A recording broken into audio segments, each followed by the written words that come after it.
Hello and welcome to HorsePlayer Happy Hour. Not just HorsePlayer Happy Hour, but the HorsePlayer Happy Hour final table. We ride one more time. Now is that time. We've got a live stream for you for the next 2 hours. We're going to be covering 8 races. We've got 10 players. We started with 90 in the playoffs. We've got 10 left. One of them will walk out of here with a $10,000 Breeders' Cup Betting Challenge seat. Also, we've got 2 other BCBC seats because our listeners and viewers have come through so well for us today via this $179 qualifier. And listen, there's still time to get involved, and you've still got, 6 minutes to get all your picks in. There's only 8 races. That's almost a race a minute. I think you can do it, or you can play all the 4s, all the 1s, as you please. Horseplayers.com, the place to go, $179. And the best bit, all of the house cut goes to our aftercare charities, the Thoroughbred Retirement Foundation and the Thoroughbred Aftercare Alliance. With me here for the next couple of hours, we have the usual co-host of this program from his own eponymous podcast from NBC. Around here, we just call him TV's Matt Bernier. Matt, what's going on, my friend? Hey, look, we finally made it to the end here, Pete. I hope folks have had as much fun as we have throughout the past handful of weeks, however long it's been, the better part of 6-7 months now. Here we are. We're finally at the end. We plotted this out in the winter, and I hope everyone who has participated has enjoyed it as much as we have. I think those sentiments are perfect. You, as typically, are coming from an undisclosed location in New England. I'm in a little bit of a different location. I bet folks can guess it in one if you take a look there behind me and see that limestone and the trees indicative of only one place on earth. That's the paddock at Keeneland. Coming to you live here right from Paddock side, and what a pleasure it is to be here. Been down here for about a week now, was in town for the contest, got to meet and see a lot of listeners, a lot of viewers, a lot of players, and that was a great thrill. Very, very happy to be here. We wanted a special location for this very special edition of HorsePlayer Happy Hour. And another special thing that's going to be happening is I couldn't get all 10. I tried, Matt. I tried. I was in communication with all 10, but we did get 8 interviews with our final tablists, and there's a ringer in there, Matt Vagvolji, who's obviously familiar to people who follow our act over at InTheMoneyPodcast.com, In the Money Media.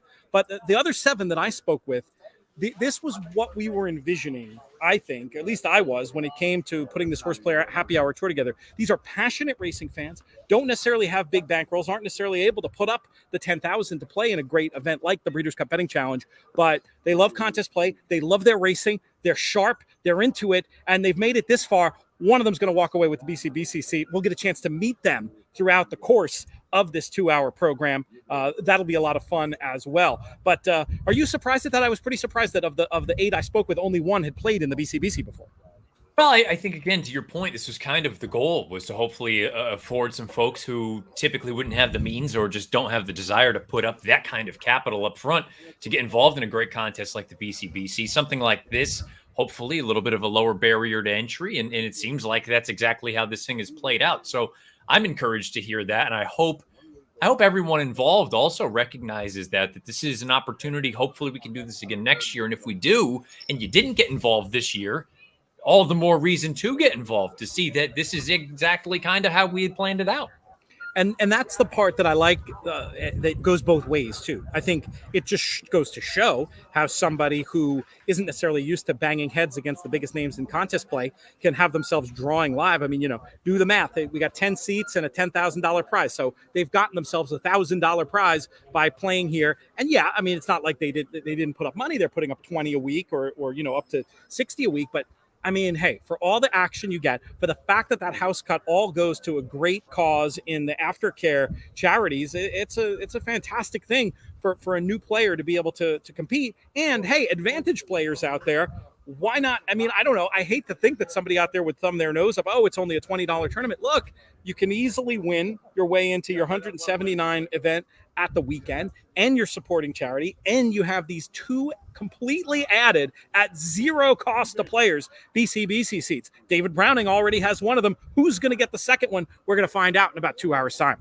It's really just one of those things. It's the perfect time of year. I think also the thing that I've been so happy with the way it's all played out is I think this has also given folks an opportunity to get involved with a different kind of community that maybe they hadn't been involved with prior. We've heard from so many different folks who have never played in tournaments before.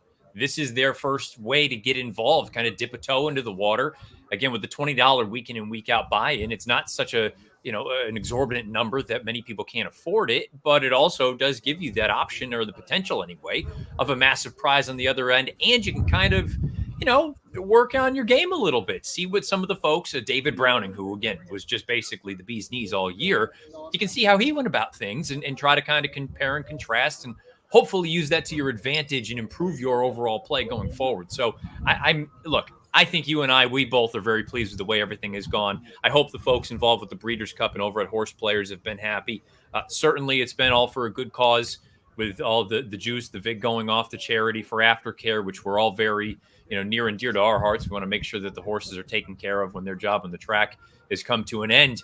And again, if we can help folks get involved in tournament play that maybe they would have been a little bit too, I don't want to say gun shy, but they were just a little nervous and they didn't even know where to begin, maybe this has been a good opportunity or a good option for them to get involved.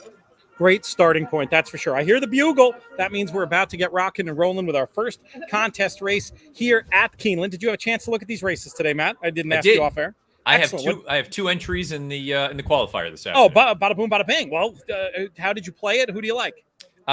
So it's a little bit of a speculative play. To be honest, I don't know that I love 7-2, but I just thought Love Struck was interesting enough for Mott. Just a total sort of, I don't want to say renovation, but trying the main track for the first time. Lasix on. I think you've got excuses for each of the past two runs. And not that I don't like Marion Francis or think that this one makes sense. I just wanted to look for a little bit of a better price. So on both tickets, I have the 5 right now. Oh, makes perfect sense to me. Definitely one where the eye is drawn. That the Lasix edition, certainly eye-catching, and one that could see a race run to suit today. I'm curious to see what kind of a trip do you imagine she's going to get? How do you see the pace shaking out in here? She's not one that has shown sort of brilliance early on as far as her positioning is concerned. I don't think she'll be pushing the pace. But then again, you take a look at her family. She's got a massive pedigree. She's a half the Scat Daddy. She's a half to a Group 1 or a Group 3 winner, I should say, on dirt for the fillies and mares as well. So, I mean, this shouldn't be an issue. The surface, I guess the question is she good enough, to be honest? Because, we know that the pedigree game doesn't necessarily mean you're going to be as good as your siblings were. She hasn't quite lived up to it just yet, but maybe she just needed dirt all along. All right, let's see what happens. We've got this one about to go from Keeneland. I'm having a little screen issue here, but trying to get it back. There we go. Yeah, AJ, whenever you get the chance, if you want to cut over to the Keeneland Race 5 stream, I think you know how to make that magic happen. I don't actually see it here in the bottom windows, but AJ, if you need some help, let me know. We'll get it sorted out. And in the meantime, we can always just we can just call you back in. I think he indicated we may be having a little trouble with the stream out there, which is weird because we've never had that happen in all the weeks that we've done that. Leave it to the last week for that to happen. But I think we can it's still ticking along there. I think we should leave it.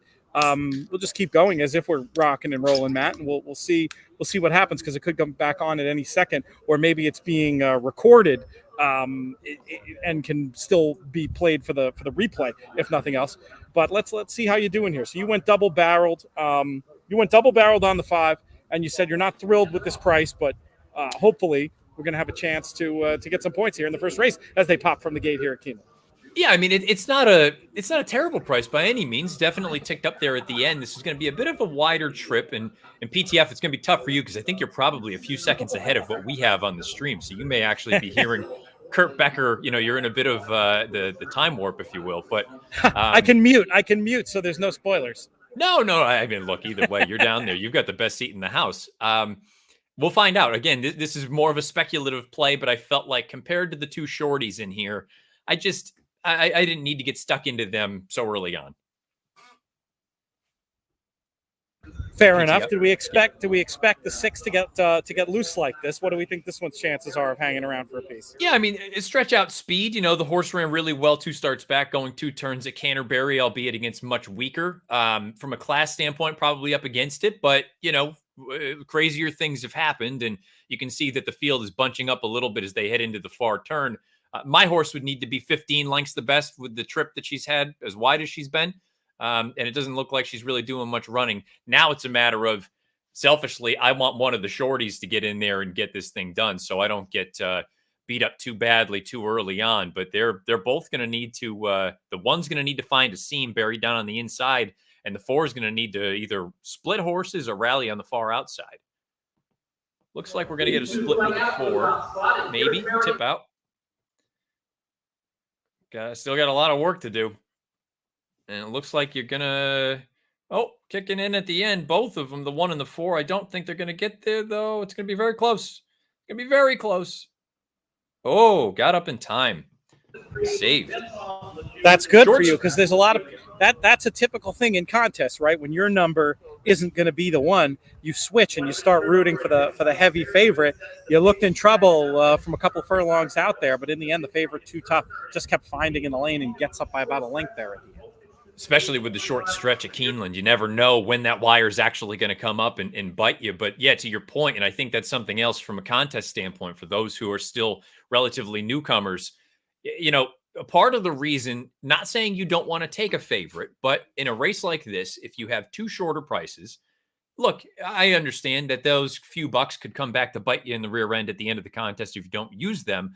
But to me, I look at it and say, I would rather take a shot with a horse that all told could have paid win place somewhere in that $15 or $16 range and get a jump start on the field, and hope that if my horse doesn't win, one of the 2 shorties who are both sub 2 to 1, they get the job done. The damage is limited anyway. And going forward, if I can't make up that money, I wasn't going to win anyway. That's kind of the way I approach it. So this is in a way not the best case scenario. The best case scenario would have been a win, but this is certainly limiting the damage, put it that way. I think that's a good way of putting it. We got a few minutes till our next contest race at Belmont. We got these 8 interviews, AJ. I think we should go ahead and run one. But maybe before we do, let's very quickly give our thought on the Belmont race in case we run into in case we end up running into the next at Belmont. Who did you end up playing in here, Matt? Yeah, I mean, on paper, if you just handicap the race, nuts and bolts, Flop Shot is as loose gets on the front end for Chad, arguably the best horse already in the race, makes all the sense in the world. But going back to what we just chatted about, 3 to 5 to me, yes, the horse is good, but if the 3 to 5 shot wins, so be it. It's a bit of a defensive play for me. I've always been a fan of Farmington Road. I liked the horse even when they were flirting with the Kentucky Derby Trail. I think there is some talent here. And I thought, all things considered, the first start back in the middle of September, a few weeks back, that was the first start since November of last year. I didn't think it was an offensive performance. I expect a forward move. Took some nibbles early on, continues to float up, maybe pace compromised, but on both tickets, I have the 8 Farmington Road. All right, good. Godspeed there. I was master of the obvious. I was boring. I couldn't get off a Flop Shot in this spot. The pace angle you mentioned, the move into the hot pace 2 back, the flow upgrade coming out of the last one. Yeah, obviously 3 to 5, not going to help you much in an 8 race contest. You are supposed to reach for a bigger price, but when I went ahead and handicapped this race, this was my pick. So let's go ahead and roll one of those interviews, AJ, if we can, and we'll rock and roll from there. The first of our final table guests for this HorsePlayer Happy Hour, John Kilpatrick. John, I don't think we've had the pleasure of meeting. Where are you from? What do you do for a living? So I'm from Massachusetts, Canton area. I do some law work, and I go out meetings the game when I was in my 20s. He's been doing it for 60-something years. He's like in his 80s, and that's how I learned, to start out. So it's been nice. Divorce mediation, huh? Has playing the horses ever come up in some of those more contentious negotiations, I wonder? Not really, That's why horse racing is a good break from that, you know what I mean? No, it makes sense. So how long have you been at it for? So I've been playing, I started in the 20s. I wasn't, I didn't get really involved until about my late 30s. I started doing a lot of, online betting, with exotics, pick 3s, 4s, 5s, things like that. I didn't start to get into tournament play. Probably started last year and really started to take it seriously. So now I play about 80% as tournament play, and maybe half of that are feeders. The other ones are like money games. And then, the other 20% is what I normally would do before. How old are you now? I'm 48. Okay, so you're pretty late bloomer to get into racing, and you mentioned you did have the classic sort of trope of an older relative who showed you something about it. But what made you take it more seriously, and then where did you discover tournaments essentially? So I started taking it really seriously probably, I want to probably say 6, 7 years ago. And then how I got into the tournaments is that, I started, fooling around with Horseplayers and Horse Tourneys, the two kind of the sites that are, normally would get on. And I decided to give it a chance and say, all right, I'm going to focus more on just tournaments and try to make money that way. And it's a different ball game than playing regularly. What do you like about them? What do you like about the tournament side of things? Oh, I love the tournaments. It's just great because you get a chance to, you win some money. You get lucky. You get a nice, price horse in there, can move you up the leaderboard, and and I enjoy tournament play. I mean, I was an athlete growing up, and so I enjoy the competition of it, and just to see, and just to try to, be among the greater players that have qualified for, BCBCs and NHCs. That's kind of my goal. Seeing your name on the leaderboard against those names that we know from the tournament world, especially the longer you're in it, the more you realize there's not a lot of I mean, there is plenty of randomness. It's still horse racing, but the fact that you see so many of the same names doing well in these events, and when you get to beat them day in, day out, that's an added value for sure in the tournament space. Have you played in the Breeders' Cup Betting Challenge before? I have not. Okay, so is this a goal of yours, would you say? Yeah, so my goal is always to try to get into a BCBC or get into an NHC or have a seat, be able to travel and out to the sites and, meet people personally. It's hard when you're doing it, online. You don't get to see them face to face, and you just see names, that pop up. And so to be among, some of those great players that's definitely a goal. That's super cool. And I have to say, given your timing for getting into tournaments with everything going on in the world, you haven't gotten to really experience, I'm guessing, what it's like at some of those bigger in-person events. And I always say there's lifelong friendships made in that tournament room and right. Alliances and other things. So it sounds like you have, you're going to have that to look forward to. Have you played in an NHC yet? So I've done a bunch of feeders. I've qualified for some, for a feeder into a tournament that can get you a seat. I haven't finished in a position to vault me into that next level yet. But so I always play probably every weekend, like Friday, Saturday, Sunday. I'm into some sort of NHC tournament feeder or something like that. So, well, I would definitely say you're on the right track with the BCBC as a goal, and specifically where you are in your horse playing journey. I would definitely recommend trying to get into an NHC. It'll be fun to get a chance to meet you in person out there in Las Vegas in just a couple of months' time. One last question for you: what's your favorite racetrack? Saratoga. I go there every year. I've been, every summer. I mean, outside of the COVID when COVID hit, but every year I'm up there, usually the month of August, a few weekends that I travel up, and I just absolutely enjoy Saratoga, just the atmosphere, love the trainers, love all the jockeys, and people are just fantastic. It's a magical place, no doubt about it. John, very glad to get a chance to meet you here, and Godspeed in the tournament today. Thank you. Thank you so much, Pete. I really appreciate it. Cheers, have a great buddy. day. Cheers. Bye. Good stuff there. I timed that wrong. They're just turned in at Belmont. AJ, if you can throw that up there real quick, we can at least watch the stretch drive flop shot as predicted. Alone in the lead a long way, but facing a serious challenge in the lane here from the three runner. Oh, looks like they're over on. I'm watching on a lagging video on my phone. This one's in the books, and Flopshot, despite having that advantage, not enough to hold off the late challenge of the three here. What'd you make of this, Matt? To be honest, I think it's one of the rare instances where, I don't have any problem with the ride from Luis Saez and Farmington Road, but it felt like I think the other riders recognized that this horse could just be all by himself on the front.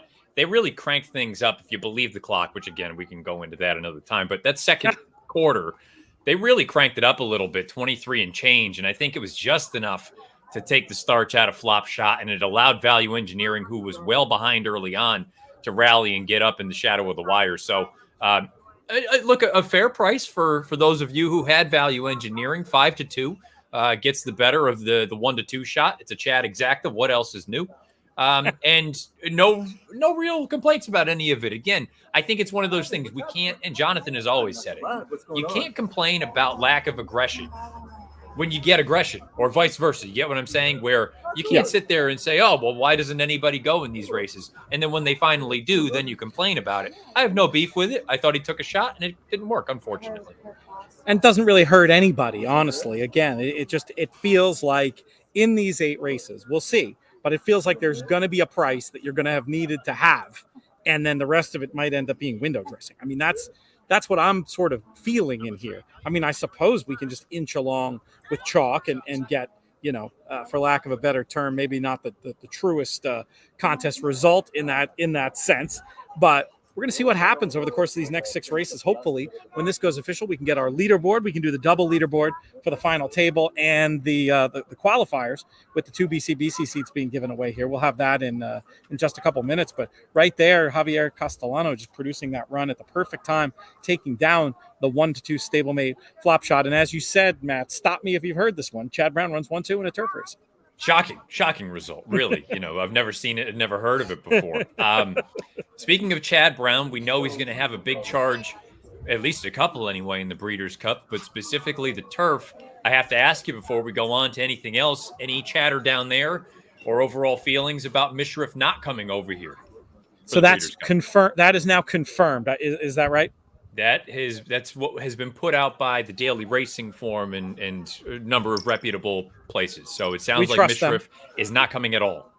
Yeah, it's very disappointing. I thought he would have been a factor, obviously, in either race that he might go in, the turf or even in the Classic, based on what the run that he made in Saudi and how ordinary he made those horses look in the lane. Granted, he did it with the setup, but clearly there's something about Mishriff that they don't seem to want to run him on the dirt again. I don't know if he picked up a knock there. I don't know what happened, but it felt like in Dubai they had a chance to run for many millions more and would have been a heavy favorite to do so. But so this news, one thing that pops to mind is that maybe this is about he has that big bonus from winning the International if he goes on to win the Japan Cup. Maybe they've decided they want to do that. Maybe they decided that the 3 hard races in the 8 weeks or whatever it would be too much for him. So it's disappointing, but not surprising. And hopefully this is a horse who we'll still get to see on the racetrack at some point. Unless, was there any indication if he might be done or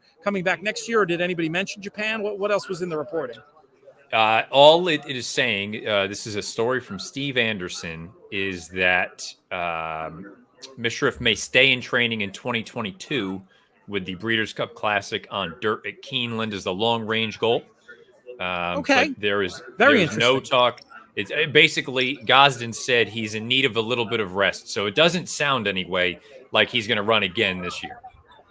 Okay, and that leaves the door open a crack because it is a few more weeks to Japan. But I mean, hey, as much as it might be a little bit of a bummer for racing fans to not have Mishriff for the Breeders' Cup this year, it's a pretty darn big positive for racing fans that we might get to see him again racing next season. So we'll take the good with the bad as far as that one goes for sure. We'll chat a little bit more about the Breeders' Cup, catch as catch can. Let's go over these leaderboards, and then let's do. I realize that was a bit of a host fail trying to sneak these segments into between the 2 races, but we should have plenty of time for the next at Keeneland, right? So maybe we can we'll do the leaderboards, and then maybe we can do 2 of them, because I definitely want to get all 8 of those in. Chance to meet the people who are competing right now. The one who's winning is Matt Vagvolgi, 1770. With getting his points in those first 2 races. And Matt's certainly no stranger to the BCBC, no stranger to contest play. I think an odds maker would have made him the favorite in this field, but in an 8-race contest, that doesn't mean anything. Somebody's just got to pull in one spot, and they'll be right there ahead of him. Others to score so far: Don Marquardt, Greg Lewis, Truls Engebretson, Pete Savage, and Mark Henderson. Savage and Henderson, the 2 we didn't get for the final table. So I'm going to be a little churlish, and since they didn't even email me back, I'm like low key rooting against them and for the 8 who showed up. See, that's bad form. That's bad form, Pete. I'm just teasing. I don't root against anybody. We'll be happy, and we'll get the interview after the fact. Maybe they could even come on at the end of the broadcast if it's one of them. They both have 970 now, so well within hailing distance. Let's take a quick look at the qualifier, AJ, if we can, and then we'll go to our next interview. And yeah, there we go. We'll scroll down there and pop on the thing. And yeah, 1770, that's the top score. We've got a 6-way scrum. I'll read those names.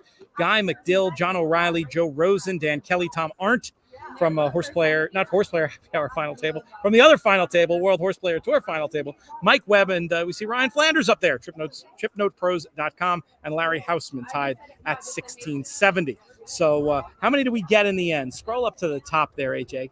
The other direction. 141. That's just fantastic stuff. We came through in the clutch. I love horse players sometimes.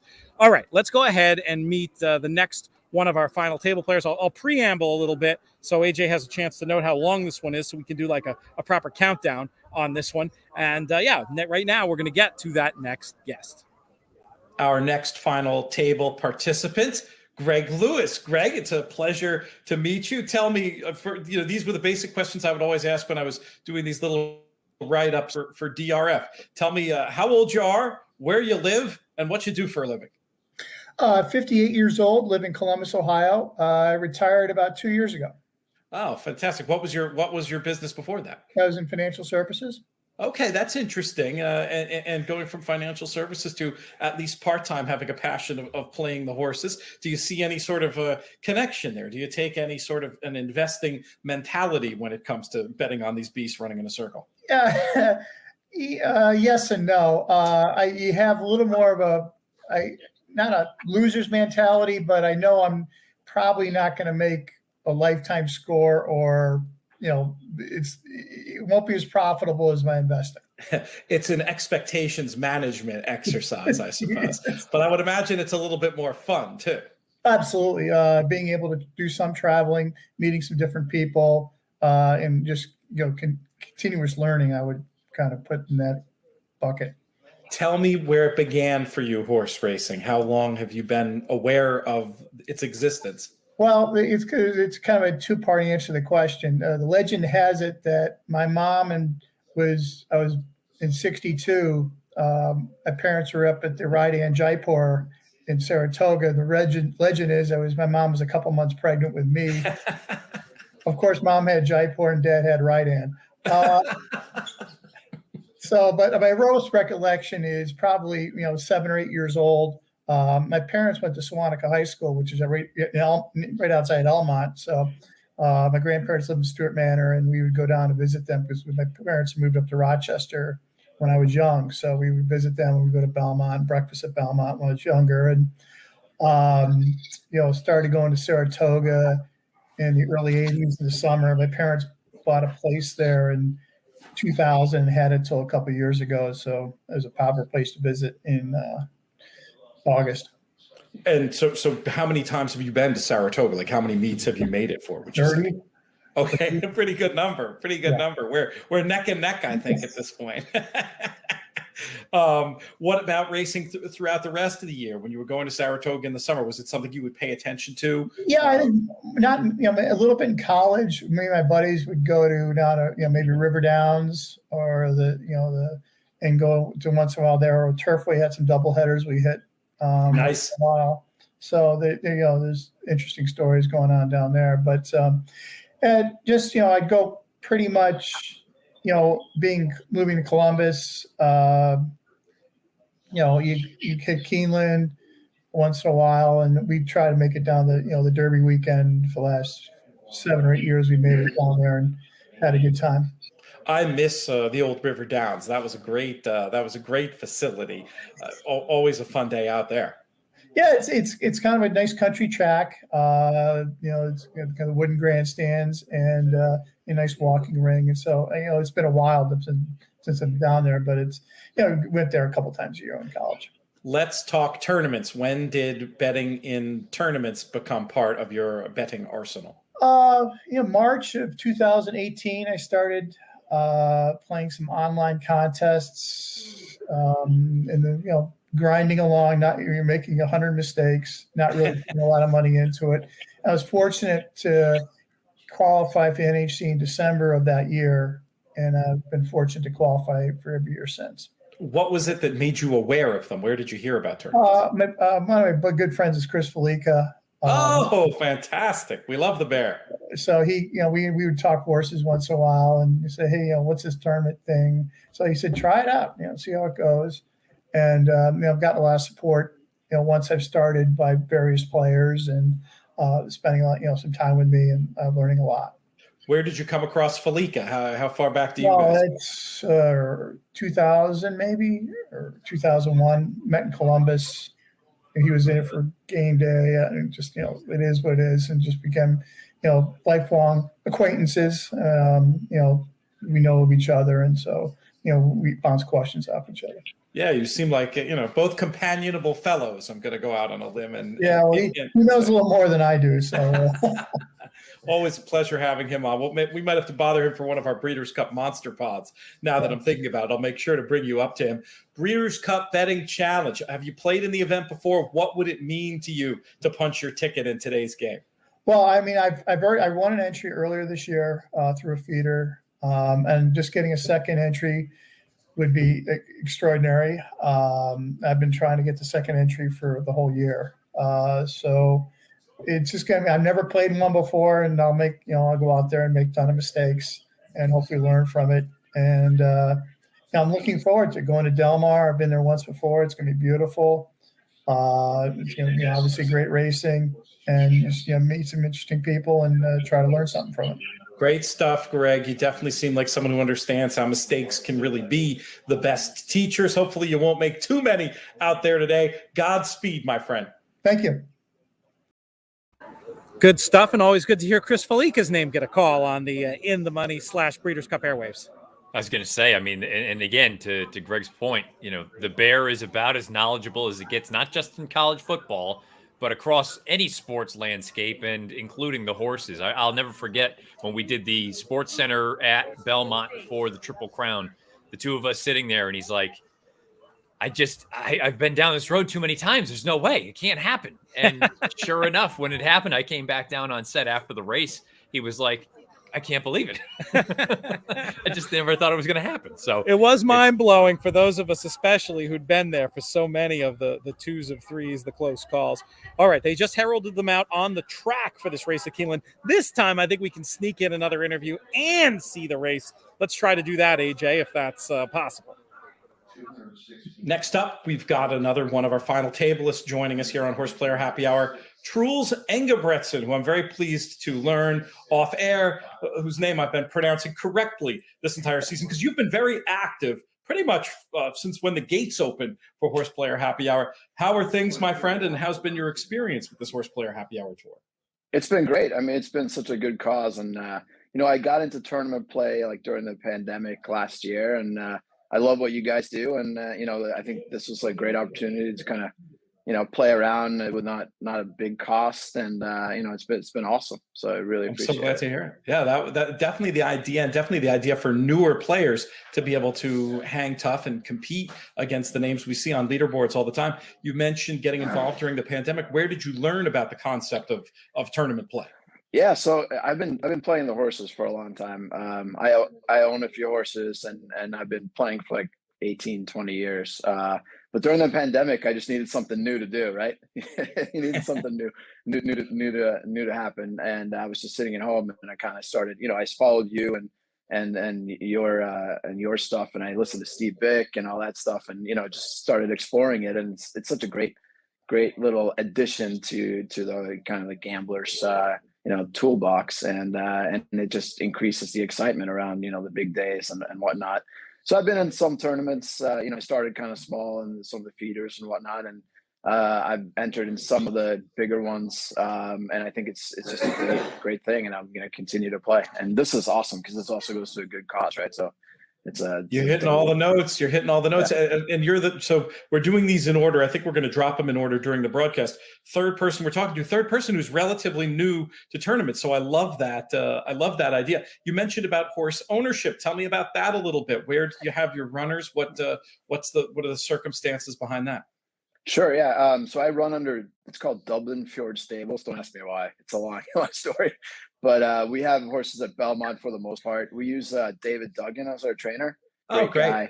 Yeah. And then we've used Derek Ryan for some of the turf runners that we need to send down to Florida, down to Tampa and stuff. It's low level stuff. It's nothing too crazy. But right now I think it's me and a couple partners, and we have like 5 horses in training. We actually got into some breeding So we're exploring that stuff, and it's just a fun way to kind of get more involved in the game.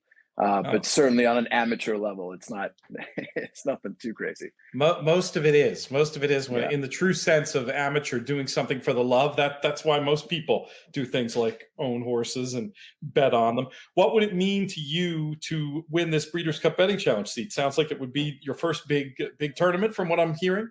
Yeah, totally. It would be awesome. I mean, I've not really even come close to qualifying for the BCBC, so I would love it. That'd be just an amazing experience, and it's obviously, I think it's probably the big, except for the NHC, I guess it's the biggest tournament out there, right? So it would just be an awesome experience, and I have no doubts that I will be. I'm a full-on amateur, and I'm way behind some of these other guys, but I'm learning slowly and picking it up, and it would just be a great thing to happen. Give me your basic statistics. I don't want to start every interview the same way, asking age, where you live, and profession, but we'll loop around to that now with you. Give me those stats.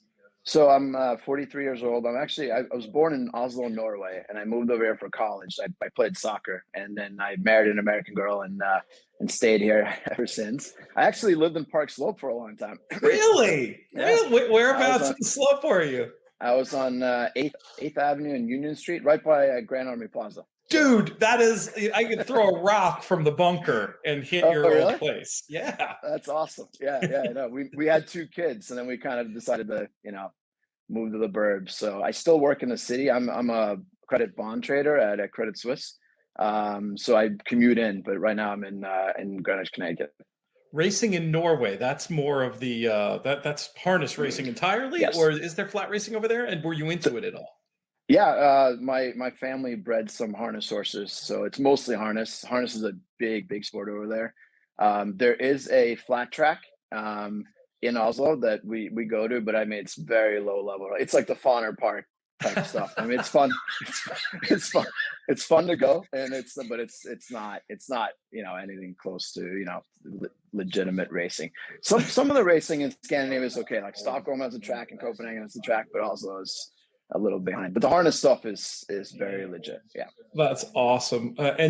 Which apologies if you answered this already. You're suburbs now, but are you north? Are you west? Are you east? Long Island, New Jersey, Connecticut? Where are you? Sorry, I'm in Greenwich, Connecticut. Yeah. Okay, there you go. I'm a commuter. Good stuff. Good stuff. It's not Park Slope, but it's okay. No, I know we miss it. I mean, you can't get a good pizza slice for a bagel up there. You got to go to New Haven though. You're not that far. Yeah, right? that's true. That's true. Get the good stuff out there. All right, Truls, thank you so much for your time today. We'll be following with great interest as you progress through this final table. Really appreciate it. Thanks a lot. That was a fun one for sure, getting to know Truls a little bit. And it really was a relief that his name had not been getting butchered all year long. Matt, we're about ready for this next race at Keeneland. Let's talk about it real quick. What did you like in here? This is the first point in the contest where I split up my tickets, and I'm a little bit disappointed with the price of one of the horses, but I have the 7 Fieldstone on one ticket, and I have the 10. Let's go with Ipimythium, somewhere thereabouts, pretty close, right? Didn't butcher it too badly. The logic with the 10, I really liked the effort. 2 back at Kentucky Downs. I sound like a broken record, but I truly believe there is a major connection between these 2 tracks, both going from Kentucky Downs to Keeneland or vice versa. So I thought this one was a little bit interesting at what I hoped would be a big price, and in fact, 22-1 is. And then with Fieldstone, the most recent start made a pretty legitimate middle move into what I thought was a fair enough pace and just flattened out a little bit at the end. The blinkers come off. Hawk of War, who's also in this race, came back and earned an 85 in the next start. So I like the form, and I can't help but think that there's a little bit of signal here in this money at 5-1. Little lighter than I would have hoped. I was shooting for that morning line of around 8-1, but at this point, I will take points on either ticket. So I have the 7 and the 10. 7 and 10 for Matt. I was a little disappointed in the price mine is, honestly. I was taking a long look at number 8, who's going off the favorite here. That is Hawk of War, best of those in the common race. I was just thinking was going to get a very good trip in this spot, potentially positioned just off the speed and look to maybe have the finish to go by those leaders. Not a lot of strong... I didn't think there was a ton of strong speed in the race, so I wanted something to maybe make a middle move, and get a jump on them. I landed on number 8, Hawk of War, not a pick that I'm thrilled with at the prices. I feel like, you got to feel at least okay about where you are, Matt, and with what this leaderboard has done so far. Chance to vault yourself right into contention, especially if you can get this cap horse in, number 10. Yeah, and look, now my pet rider now of Alex Fjord on the 10, who guided In Love to victory in the Keeneland Mile. So I'm forever grateful for Mr. Fjord. And it sounds like, look, it's a great story. Relatively new here in the States. Consulted some of the fellow French jockeys, specifically Florent Giroux, asked him for a little bit of guidance. Flo gave him a couple of ideas. He set up shop in the Midwest, and he is. I go back to that ride on In Love. He looked like Jerry Bailey out there, just cool as a cucumber, bided his time, tipped out, never said, didn't make any kind of a premature move. And I think those are the sort of things, again, it's like any other kind of line of work. You need an opportunity to show what you can do. I'm hopeful that he's going to get some more legitimate top level mounts, because I thought that was just a brilliant ride. And he's going to have to work something out from the 10 hole here if the horse has got any chance, but we'll give him a shot here. 18-1. You're being more than compensated in terms of price, and that's something we always talk about. There's posts that are better than others, but as long as that's the case, I feel all right about it. I think I will mute myself during the race because I am I'm not wildly ahead, but I am like 2 seconds ahead. So just for to not ruin the enjoyment for anybody else watching live on the stream, after this race, we will get a look at some of the comments. One of the fun things about these shows all year long has been interacting with our commenters, giving shout outs. A little trickier today with all the pre-tapes, but when we get through those, we'll definitely do some interaction with the audience as well, and we can do some of that between the Keeneland and Belmont races. But I'll let you take this one from here, Matt, with anything you want to say or not say, as the case may be. Yeah, look, this opening quarter, I think, is a little bit on the lively side. You see 23 and a piece up there. You've got greener pastures out on the front. Now we've got a bit of a 3-wide blitz from Uncapped moving up on the outside. Now you got a 3-horse breakaway out there. And I think if you like a horse like the one down on the inside, that's Girl Dad, who took a lot of money early on for George Weaver. If you like the 10 Epimethium, if you like any of these other horses, I think you got to be at least pleased to see they got a little bit racy early on. To be fair, the top two seem to have settled in there pretty comfortably, but we still have a long way to go. And oddly enough, and again, that's why I'm a little bit dubious about the clock at this point, it looked like they really cranked things up a bit there. But in reality, based on the numbers, they would have slowed it down. The 3 is moving very well here in this spot. That's Optimus Cat, one of a few coming out of that common race.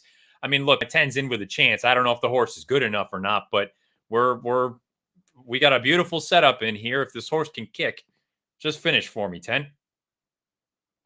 Finish. Who's on the outside? The 11 at 4-1 is going to come right over the top, it seems like, that being not a huge number, a 4-1 shot holding off the late finish from the 1. So you got 4-1 over 6-1. That was Risk Manager. Fausto Gutierrez, the horse that already won at Keeneland in the past, comes out of a non-winners of 2 lifetime victory up at Saratoga, had a wicked pace to run at that day, came in with a big blitz here, and for those of you who had this one, you're going to get about $10 on the win end. You're probably going to get half that on the play side of things. So probably a $15 or $16 type of horse here to go along for the third race. Solid run there for sure in the lane. But I'll tell you this, when you're picking horses at prices and you get runs like that, when you're in the hunt at the pace call and even beyond the pace call, you got to feel good about the pick. Even if it doesn't work out. If you're grading yourself on that pick, it's hard to be too negative. You got a chance to pump a fist at least and get a root in at a very big number. I thought you went with a big chance, just sort of emptied out in the lane when you needed to kick. But I'm not sure anybody was beating this 11 on the day. The horse had a perfect trip and well prepared by Fausto Gutierrez, and they'll get the money. Yeah, and like you say, I mean, I have no gripe whatsoever. I thought it was another good ride. I thought Fjord did everything he could possibly do, and like you say, that final eighth of a mile just seemed to really flatten out. But I think that really is. I think folks, I've talked about getting too stuck into the result-oriented mindset. The result of that right there would say the horse flattened out and finished 6th or whatever it was. At the top of the lane, I'm in with a chance at 20-1. I don't know what else you could possibly really ask for with a horse that, based on percentage-wise, the way the public has assessed, is roughly a 5% type. I mean, I would take my chances there every day of the week, and that's why, to your point, okay, if you just get stuck into the result, no, it didn't work. But I think the process that goes along with it and thinking about it probabilistically, I'm very, very pleased with the way that went. Let's do some shout outs, and we probably don't have quite time for questions yet, but Dr. Shivel is back with some comments. Maybe we'll get to some of those specifics. Magali is in there in the comments. Oh, a whole lot of times. Nathan has a very good open-ended question we'll try to get to later about advice for playing in the first live money tournament. That's a good one. Oh, John Bowl appreciated my T-shirt in the pre-tapes, my little Harvey Pack shout out. He says, may the horse be with you. Good stuff. Yeah, Tano appreciated that as well. Little shout out for the shirt. We have a question from Trish. Trish has been in the comments all year. I'm not sure about astronaut and the status. We're going to have a lot more about, probable runners and all that stuff. We're going to know so much more when we get those pre-entries next week.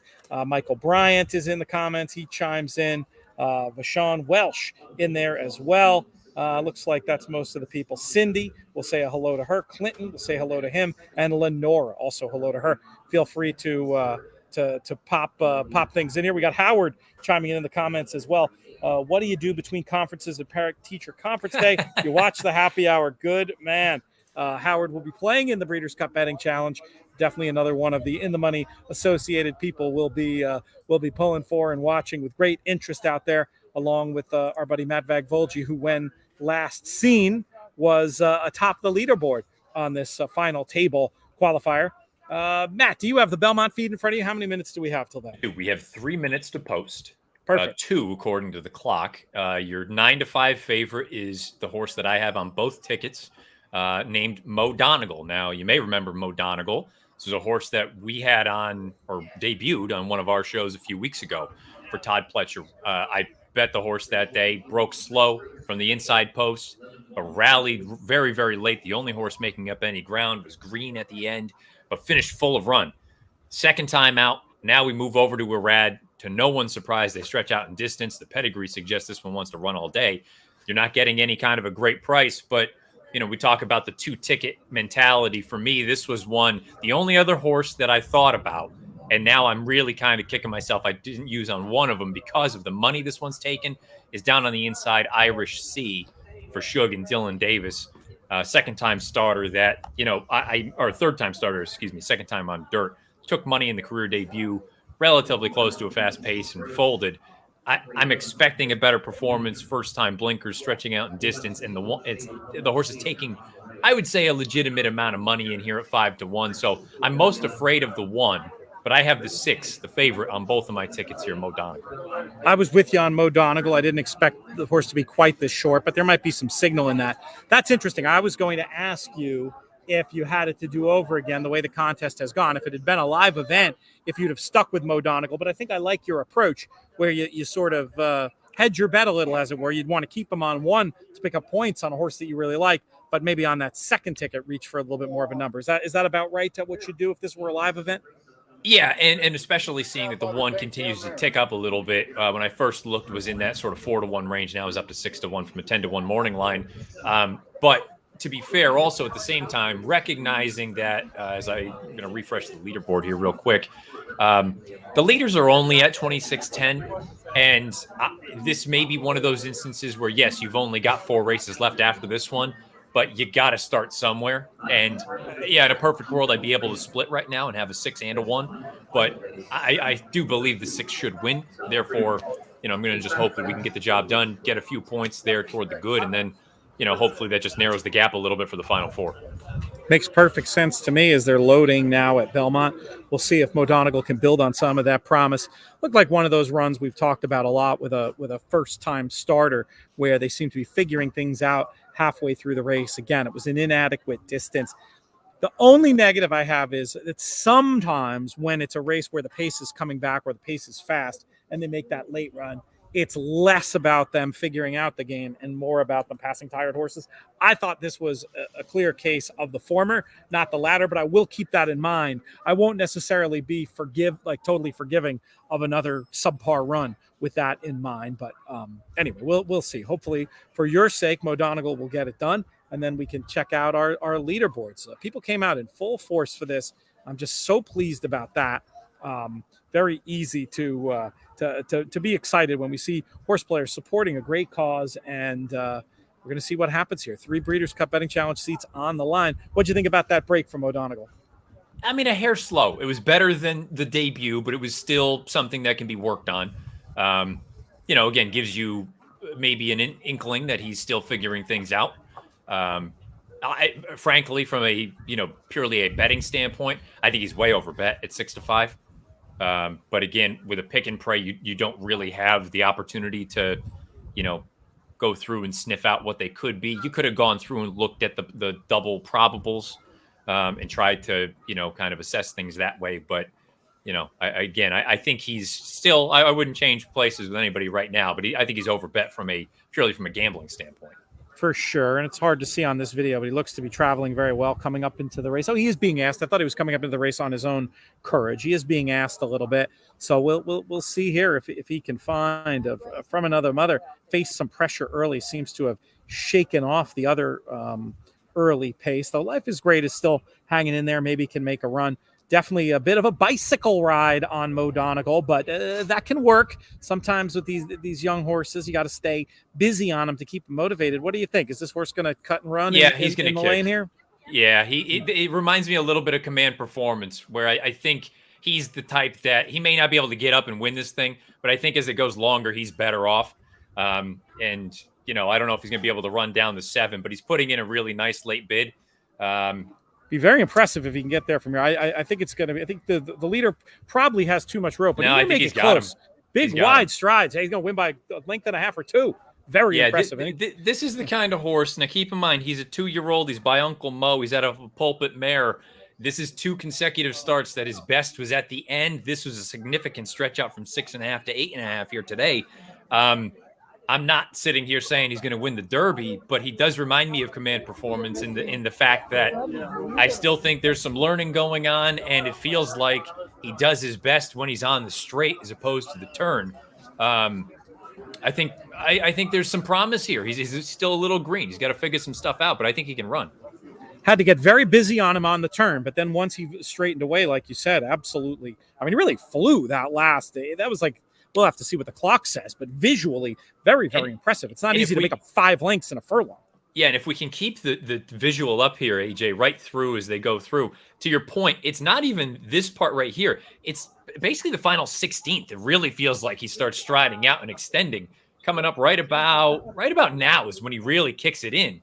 And it feels like he's doing his best running right now at the absolute end of the run, which, again, bodes well, I think, for if you're thinking about down the road. It could be a 2-turn, mile and an 1/8 should be, he's just getting warmed up at a mile and a 16th here. So doesn't mean that he's going to turn into a superstar, but I think there's at least reason to look at him and think he's probably going to be okay.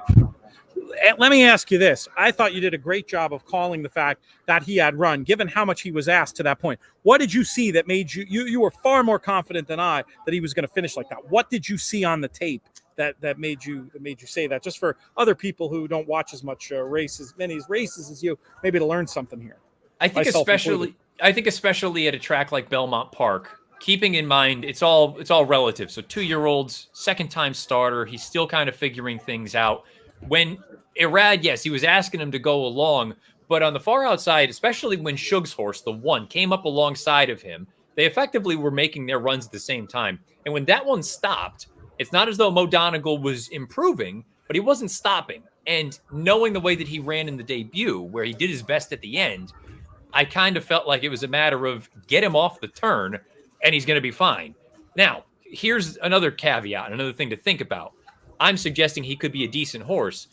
I maintain he does his best running on the straights. The problem is, theoretically, wherever he goes, the turns are going to be even tighter, whether it's Aqueduct, whether it's Gulfstream, whether it's anywhere, because Belmont just has the widest turns that you're ever going to find on a dirt track. So he's going to need to figure that part out, but as we alluded to, he was still a step slow out of the gate. This is after he blew the start in the debut. I still think we're dealing with a green horse that you give him some more time, some more experience. I think he'll be okay. The biggest curiosity for me now is going to be, A, how fast is the race? And B, is it fast enough to go to a race like the Remsen? A 2-turn mile and an 1/8, December. You're going to be taking on probably some decent horses. You won't be taking on Breeders' Cup Juvenile types, but are you ready for that, or does he need an allowance race to learn some more and put that best foot forward? Frankly, I would probably think you're going to be looking at the Remsen, but that's just purely a guess. Yeah, I mean, 1.125 should be in his wheelhouse. I mean, it surely looks like the longer the better. We'll see what the figures say. We might have to temper the enthusiasm a little bit if this comes back a slow race. But it was interesting, and I wanted to pause on it for a minute just to get some of those thoughts. Let's see. Let's wait. Let's get leaderboards, and then let's get some pre-tapes in the mix. Here we go. HorsePlayer Happy Hour playoffs. Nobody's done nothing since we last spoke, at least not at the top of the leaderboard. Matt Bagvolgi still hanging in there at 1770. Mark, the mysterious Mark Henderson in second at 1390. I'm going to get in lots of digs. Just get used to it.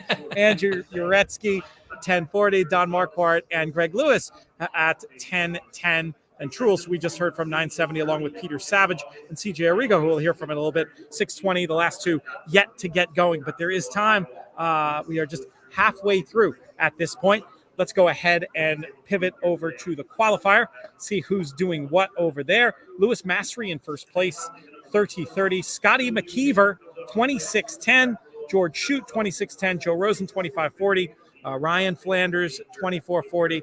And we'll do a couple more. Earl Pratt, the double-barreled entries with the 6 and the 7, 24-10. And look at Earl Pratt's strategy there, Matt. If you look, only one race difference. He's trying to win 2 seats in this tournament, I guess.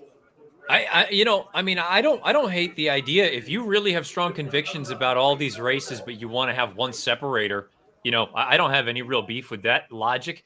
I separated a little bit more. I'm going to go, I'm the same on the next 2 races on both tickets, and then I split in the last 2 races. So, theoretically, I'm hopeful that if I can catch with either of the next 2 races, preferably both of them, I'll really be happy with where I sit going into the final 2, thinking that I'm going to have, you would like to think, live shots on either of them, especially with the way this leaderboard sets up. And I've got a price here at Keeneland that I like. So we'll hope. But I don't have any beef with Earl's strategy. I think it's interesting. Let's flash forward to your thought at Keeneland for those who are looking to get their bets together. We got 15 minutes to post, so we'll give a quick thought from you on it, just because it sounds like you got something interesting, and we'll hit maybe we'll go runner and hit a couple of pre-tapes. I have long thought that Flapjack is a better horse than his paper may suggest, and the big logic for me is that he's been running on the wrong surface for a really long time. He's a dirt horse. He's not a turf horse. The first race that really got me intrigued by him go all the way back to March of last year in the Gotham.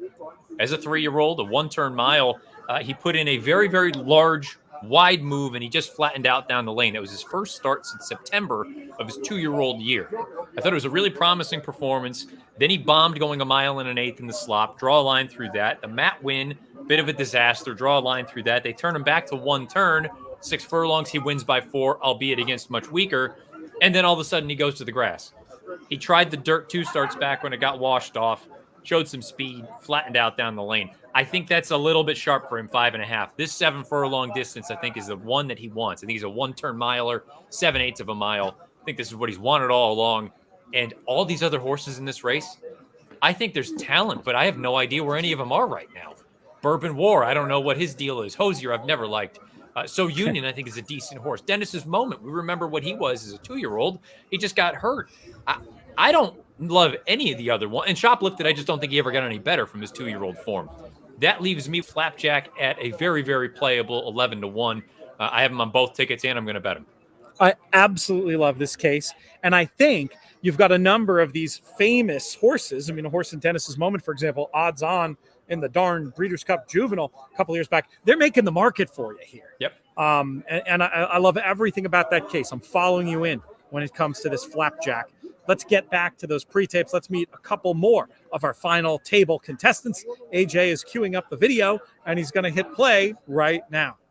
Next up on the show, we have a man who got not 1, but 2 entries into the final 10, what we call the whole Kinchin.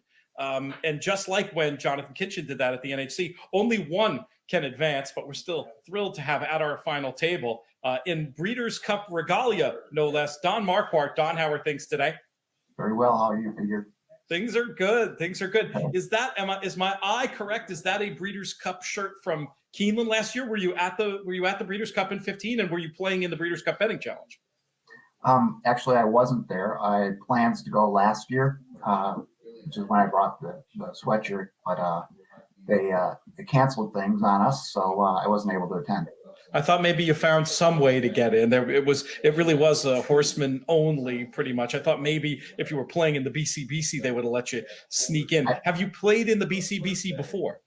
I have not. As much as I've tried to get in, I haven't won a seat. So I've been at it for several years, but no, I haven't won a seat yet. We'll go with the basic stats first with you, if you don't mind telling us how old you are, where you live, and what your profession is. I am 60 years old, and I live in Appleton, Wisconsin, up in Packerland. And my profession is I work with companies. I'm a retirement plan consultant, so I work with companies on their retirement plans. Are you a Packers fan? I definitely am a Packers fan. Yes, it's hard to live here and not be one. Yeah, be careful. If people see out there wearing the purple and white, they might get a little bit upset if they don't read what it says on the front of the sweatshirt. That's right. So where did you first become aware of horse racing? Oh boy, back in the 1980s, I guess I lived in the Detroit area, and I attended my first racetrack at Detroit Race Course. So that was my first experience with it. I've obviously watched races on TV when I was younger, and then lived up in the Minneapolis area for a while, so I went to Canterbury Park quite a bit. And fortunately for us, but unfortunately for my horse racing career or betting, Appleton doesn't have many tracks nearby. So most of my horse racing experience has been online since probably the mid-90s. When did tournaments become part of what you were doing in terms of your horse playing? Probably about 3 or 4 years ago. How did you discover them, and what attracted you to them? Actually, my son had started playing some tournaments. He used to play poker online quite a bit, and then morphed to horse racing. And so he kind of introduced me to the tournaments 3 or 4 years ago. That's what we need more of, people coming from these other gambling spheres and seeing what's cool about horse racing. For him, what do you think it was that made him like the horse racing tournaments as opposed to sticking with poker and other forms of gambling? I think it was he had an appreciation for horse racing coming in because we used to go when he was younger. Still go with him. So he had an appreciation there already for racing, but I think it was a little more exciting for him than playing the poker online. New mental challenge, if you will. Yeah, for sure. Yeah, so obviously you're a fan of the Breeders' Cup, playing in these games and wearing the shirt and whatnot. If I asked you to pick one Breeders' Cup race to be your favorite, what would you say to me? Boy, I think probably a Breeders' Cup Mile, and especially this year because I'm my racehorse owner, so I've got a piece in Got Stormy, so I'm very much looking forward to that one this year. That's awesome. And how about a past Breeders' Cup race? If I asked you to identify one particular winner that you identified with, or won money on, or were just a fan of? Oh boy, good question. I don't know if there's one that stands out. Been to a number of Breeders' Cups, and they've all been great. So yes, I don't know that I have one that stands out. It's a special event for sure. What's your favorite thing about the Breeders' Cup? Oh, just the great racing over a course of a couple of days. I think I enjoy that more than anything. And they have them in nice venues. This year it's in Belmont, which love to go to Belmont. So, yeah. A strategy question for you. You had the 2 entries when we got down to 20, and how did you approach putting in that was kind of an outsized advantage having 2 with everybody else only having 1 at that stage. Did it change the way you approached making your picks for the 20 down to 10 game last week? Yeah, probably a little bit. I mean, I spread my 2 entries, so there were not many, if any, the same horses. With the game being that, and I generally don't play a lot of huge long shots, and I didn't figure it was going to take a high number to qualify. So the strategy was just to kind of pick some logical horses on both tickets and throw in one or two there with the price to end up being on. Yeah, ended up working out in both directions. Well, only one entry today here at the final table, but very curious to see how it gets on. Don, thank you so much for your appearance here on the show. We really appreciate it, and especially your choice of attire. Now go change into something green and yellow. Thanks, Peter. I will. Have a good day. Very happy to welcome in next on the show another one of our final table players, and he's costumed correctly, so we like that. And also, I have to say, one of the few people we've ever had on the show who's not a professional TV person, who's framed up exactly perfectly. Background could use a little work, but he looks great. Andrew Oretsky, how are things? Doing great. How are you doing? Things are very, very good over here in this crazy location I'm in today, the underground Hong Kong OTB in Lexington, Kentucky. But I want to talk about you, my friend, and let's start with your Twitter handle at DiceHawk. What are you?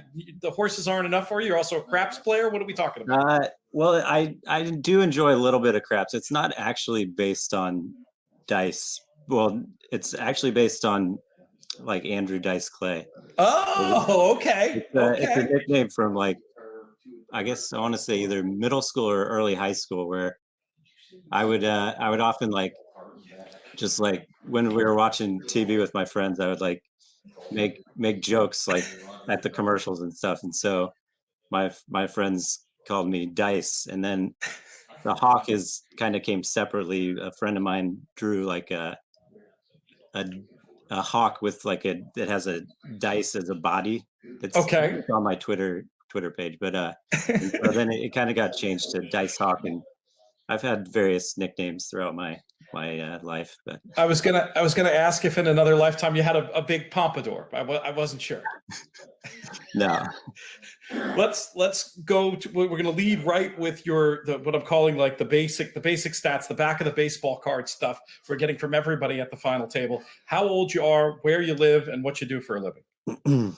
Well, I'm 41 years old. I live in the DC area, Alexandria, Virginia, and I've been in the DC area about 10 years.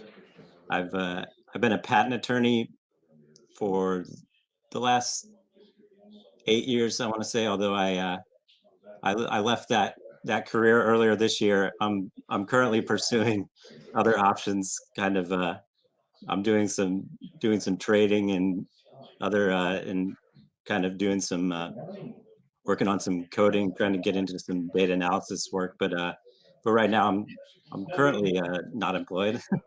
Do you the data analysis work that you do, does that play in at all to how you approach horse racing? It does and how you find your winners? I'm trying to work it in, although I haven't found a way to work it in too much. I really like what Equinedge is doing. I've used their stuff, and I mean, I really like their interface and what they're trying to do with it. I personally haven't been able to work the data analysis into my handicapping too much, but I'm trying to find an angle. How long have you been a racing fan? I've been a racing fan since I was younger, really. My dad, I grew up in Kansas City, and my dad would take us, not too often. He wasn't nearly as big a fan. He would take us to the Woodlands, which was they only had horse racing a few years when I was younger. It was often dog tracks, but they had horse racing for a few years, and so I went there a few times, and we would always bet on the long shots and occasionally win once in a blue moon. And what about tournament play? Also, I want to hear how that came into the picture. What's that? I want to hear how tournament play entered the picture too, as you wind up that story. Well, yeah. So I want to say I didn't really play in any tournaments. That a friend of mine kind of turned me on to the HorsePlayers show. I think it was 2 years. It was 2 years ago, maybe. Do you know the? Oh gosh, that was much farther back than that. But really? You could have only watched it that many years ago. But I mean, that was when I started with the forum. That's like 2014, 2015. Really? Okay, Mhm. well, maybe my memories. Memory's a funny 'Cause I thing. thought maybe I was watching it on one of the streaming services. Or Yeah, something. it's still out there. You could have found it after the fact for sure. Well, yeah. So a friend of mine actually turned me on to your podcast. He was on your podcast. I don't know, Kevin Kilroy. He was. Oh, you're a friend of Kevin. Yes, Mr. Yeah, All the Fours. Yeah, we remember Kevin very well. yeah, around the here. fourth, right? And I had never heard of your podcast before he was talking about it. I think that was either last year or the year before. And then I started listening to your podcast and kind of listening to your podcast and watching Horseplayers kind of got me into the horse tournament play and I don't play too many tournaments. I do more just kind of an occasional Saturday kind of do some pick fives and stuff more so than tournaments. But I really like I do enjoy tournaments. I'm a poker player. I not grew up, but after law school, I played poker for a couple years, and as a online poker, I've always enjoyed the tournament aspect, and so that's kind of how I got into horse playing tournaments. I just got to ask you real quick before I let you get out of here about the JK shirt. Did you know him from our airwaves or from the Fox shows or both? No, your airwaves. I had not heard of him before I started watching your show, and I love what he does, and I love what you guys do, and you've expanded your programming so much lately, and you guys have so much great content, and really appreciate all you guys do. You're so kind, and it helps to have great partners like our friends at horseplayers.com and the Breeders' Cup, that's for sure. Andrew, we're watching with interest. Good luck out there today. All right, thank you. Good stuff. Am I back, Matt? Can you hear me? You are back. You are back. Excellent. My mic is acting funny. I think I might have hopped over to the AirPods because I had the temerity of trying to plug in my phone to charge it. It got a little grumpy with me. 1 minute at Keeneland. Yeah, my circumstances today are pretty funny. I have to put out a public service announcement before we get to this race at Keeneland. But before we do that, you still happy with where we are here price-wise with this horse?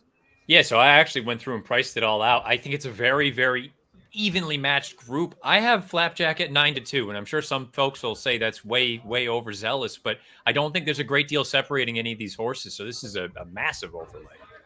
Love it. Let's see if we can get Flapjack in here. I'm following you in as well. Here's my public service announcement. If you know somebody named Brett who lost a pair of AirPods at Keeneland, put Brett in touch with me, because in my haste to get here today, amidst all the work, I forgot my headphones. And I just had the inkling to go to the Lost and Found and see if they could help me out for a couple of hours. And apparently, these fully charged AirPods have been here for at least a couple of meets at this point. I didn't realize they kept their charge. They're sort of saving my bacon right here. So I can do this in a good, I could have gone in a quiet office and it would have been boring. But the reason I'm able to do this from the Keeneland paddock is really because of someone named Brett. So I'd love to get these back to Brett. I'm not an AirPod thief. I'm an AirPod borrower, but I'm not an AirPod thief. So anyway, if Brett, if you're out there, you at Looms Boldly on Twitter, or you can reach me through the contact page in themoneypodcast.com. That goes right to my email. They're off here. We'll do that same gimmick, Matt, where I'll let you talk through this one since we're a bit out of sync. You got it. The 4 right now is clearing off to the front. That's So Union. There's a little bit of heat on the outside from Shoplifted, and then down on the inside, Dennis's Moment is taking up a position. My horse took a ton of late money, which is annoying, but it's horse racing these days, down to 8-1, loaded into the gate at 14-1. But going into the far turn, they're spread out, but I don't think they're burning out. They're 22-3 for horses of this caliber. This is, I think, a reasonable pace. You would think the old Dennis's Moment from here is in a beautiful position. If he can still run. Looping up on the far outside right now is Hosier for Rudy Brissett. I've never liked the horse. If he wins, he'll do it without me. I still like my position right now. We'll find out if the horse has any kind of finish. Shoplifted is now poked ahead in front. You've got Flapjack coming up on the outside. Dennis's Moment is crying out for some room right now. If he can find a seam, he's going to be dangerous. We turn for home. Shoplifted is kicking on. Flapjack is hanging on his left lead. Change is over. He's in with a chance. I don't think he's kicking, though. That's the problem. Shoplifted continues to find. Dennis's Moment is going to try to put in a late bid. It's going to get very close. I think Dennis's Moment is going to try to get up there, and he's going to do it in the shadow of the wire. Dennis's Moment over Shoplifted, third for Flapjack. Howard was rooting for him. He had a line in the comments hoping he wins. What a strange career. Shame he hadn't progressed from the first few starts as a 2-year-old. We'll see how this one comes back figure-wise. It was certainly a perfect trip and made no mistake. Oh, dear, Matt. I thought once again, just in an absolutely great spot, and I think you called it right. Just was hanging a bit on the wrong lead and wasn't able to switch and go. But once again, no question in my mind, you were on the right horse in terms of, contest play theory, unable to get it done and see it out. Dennis's Moment gets the winner. Yeah, and I guess if anything, maybe in hindsight, if he could have been a little bit more aggressive early on, but again, that's really splitting hairs. I can't complain too much. He had every opportunity at the top of the lane. He just didn't kick on. And I say that. It's not like he completely stopped. He only, they finished a length ahead of him. So he put in his bid, not quite good enough. Dennis's Moment, you kind of go through and you look at what these horses are. Shoplifted is remarkably consistent. He's a high 80, low 90 type. I think in reality, that's probably what this kind of race will come back as. Dennis's Moment is certainly capable of earning that kind of a fig. You would think, he had earned those 90 plus buyers as a 2-year-old. It's a shame that, his career kind of got derailed by injury because who knows what he could have been. But based on just the way this all played out, and then if you want to use that logic of trying to project, that probably puts Flapjack somewhere in that mid-80 range, which would be a career best, but not totally out of the realm of possibility. So I don't think this is going to be setting any land speed records, but good performance for sort of, good older allowance horses. We got a few minutes to the next at Belmont. Maybe we'll talk about that, and then we'll answer that live bank question. Folks looking for shout-outs, folks with questions, land in the comments. We love to interact with you. We like to see you chatting amongst each other. But let's quickly pivot to this race at Belmont. Who did you use here, Matt? And the rest of the way, do you have the kind of prices that you're going to need to launch yourself into contention here? So I doubled up here on the entry. I have the 1 Bodie Cream as well as the 1A Mo Ready on both tickets. I think they're both coming out of the best races out of any of these, this entire group. The outside runner is the wild card to me, despite the fact that you've got some other horses taking money. If Doswell is ready to roll, I think he may just be better than everyone. But off such a lengthy layoff, I don't know that I'm really ready to sink my teeth into that. I think Bodie Cream and Mo Ready both have legitimate cases to win. Now, to your point, as far as the rest of the entries are concerned, so in the next race at Keeneland, I have the 5 and the 7.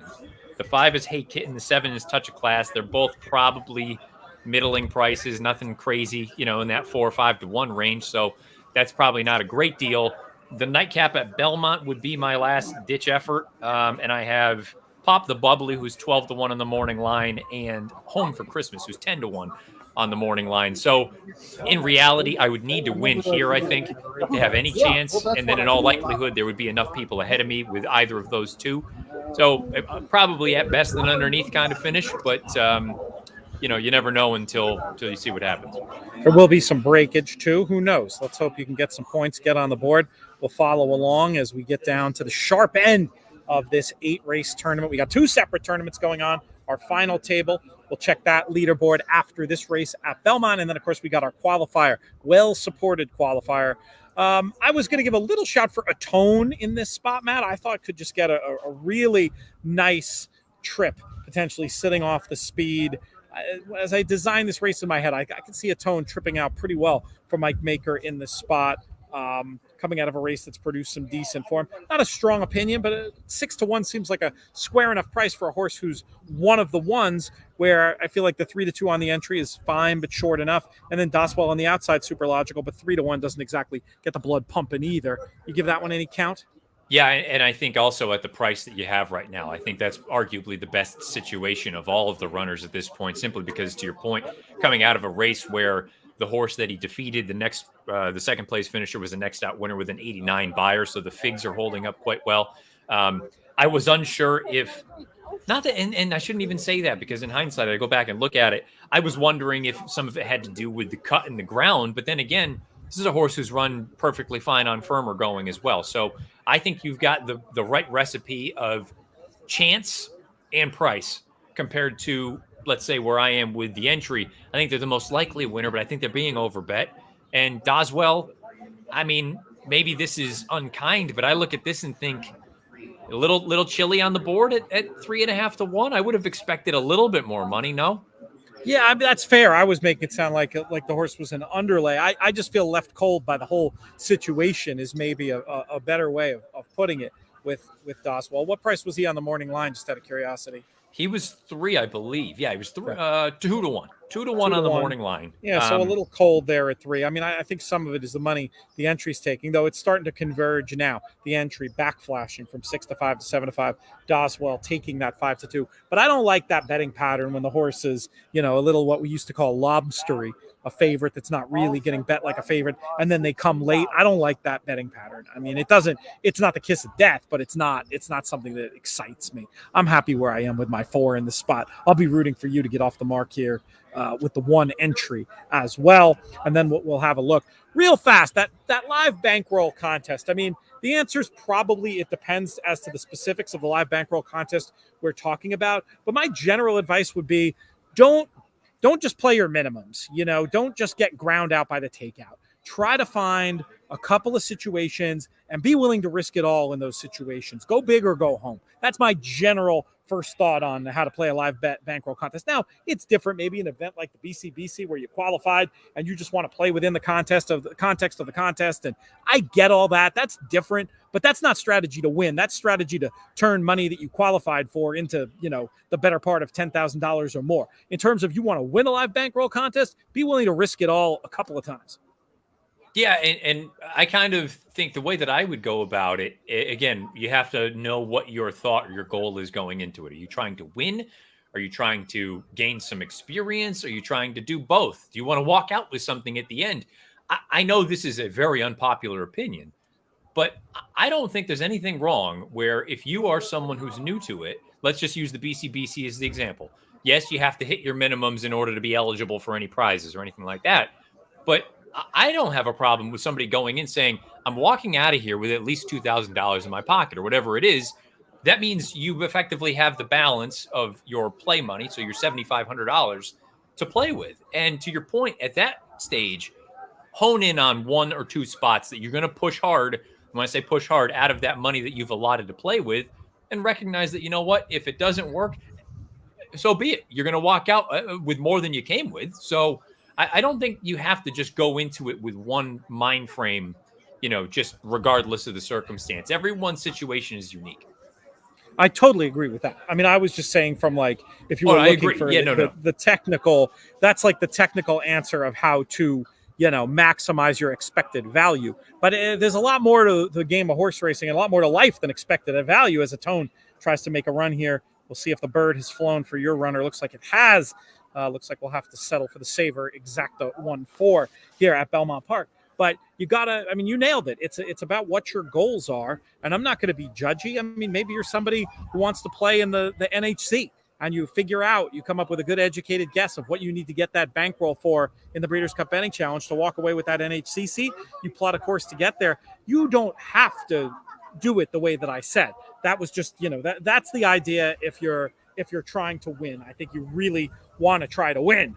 When it comes to the BCBC, especially when you qualify, there's a lot of different ways you can approach it that might make sense for you, even if they're not, even if your dollar isn't, going to be maximized in terms of its theoretical worth. It reminds me of the old, what's the name of that game, Matt? It was a game show and Deal or No Deal, right? Oh, sure. So deal, like you look at the way that people play that game, there's a way to play that game where you can figure out precisely, mathematically, what the right amount you're supposed to say deal or no deal is. But then there's your real life and that, what that money is going to mean to you, and you might have to take less than your expected value just to get the chance to walk away with 25 dimes or whatever the number happens to be. Your life circumstances come into play. And that's why for optimal gambling, it's always nice to be able to have it be a completely separate bankroll that you can just treat through the lens of expected value. But it's very, very, very, very few of us for whom that's the actual way that life works.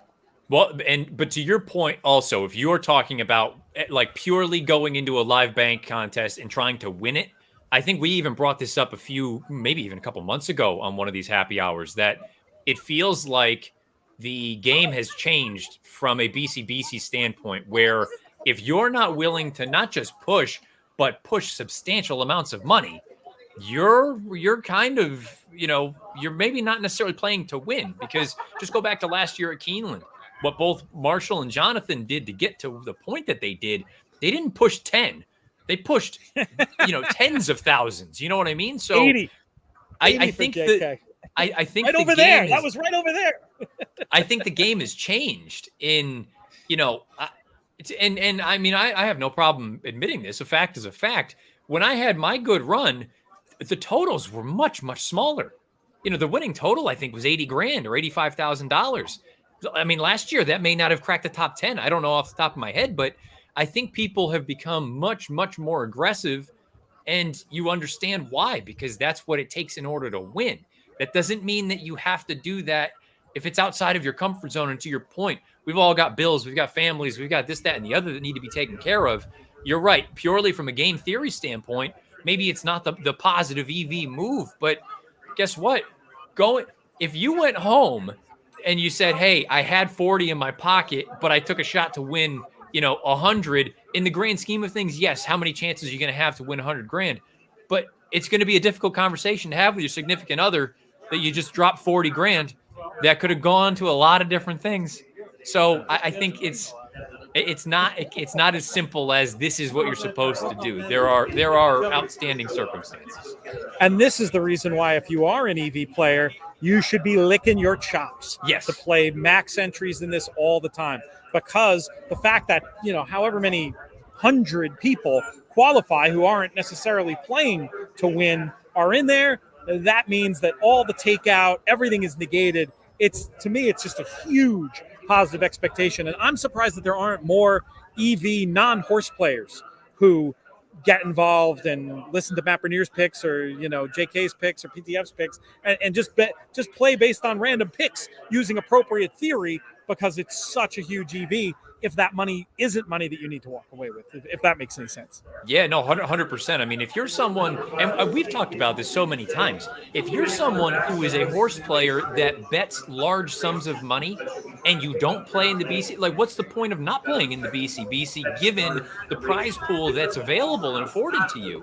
If you're going to put 10 grand through the windows Friday and Saturday of the Breeders' Cup, and granted, you can't. There are certain wagers you can't play in the BCBC. So if you're purely a pick 5 player or a pick 6 player, you're going to have to keep that money over on this side and then focus on the BCBC. But if you're somebody who likes to hammer win bets, or hammer doubles, or exactas, or triples, or whatever it may be, why wouldn't you go and play in the BCBC given the prize pool that's afforded?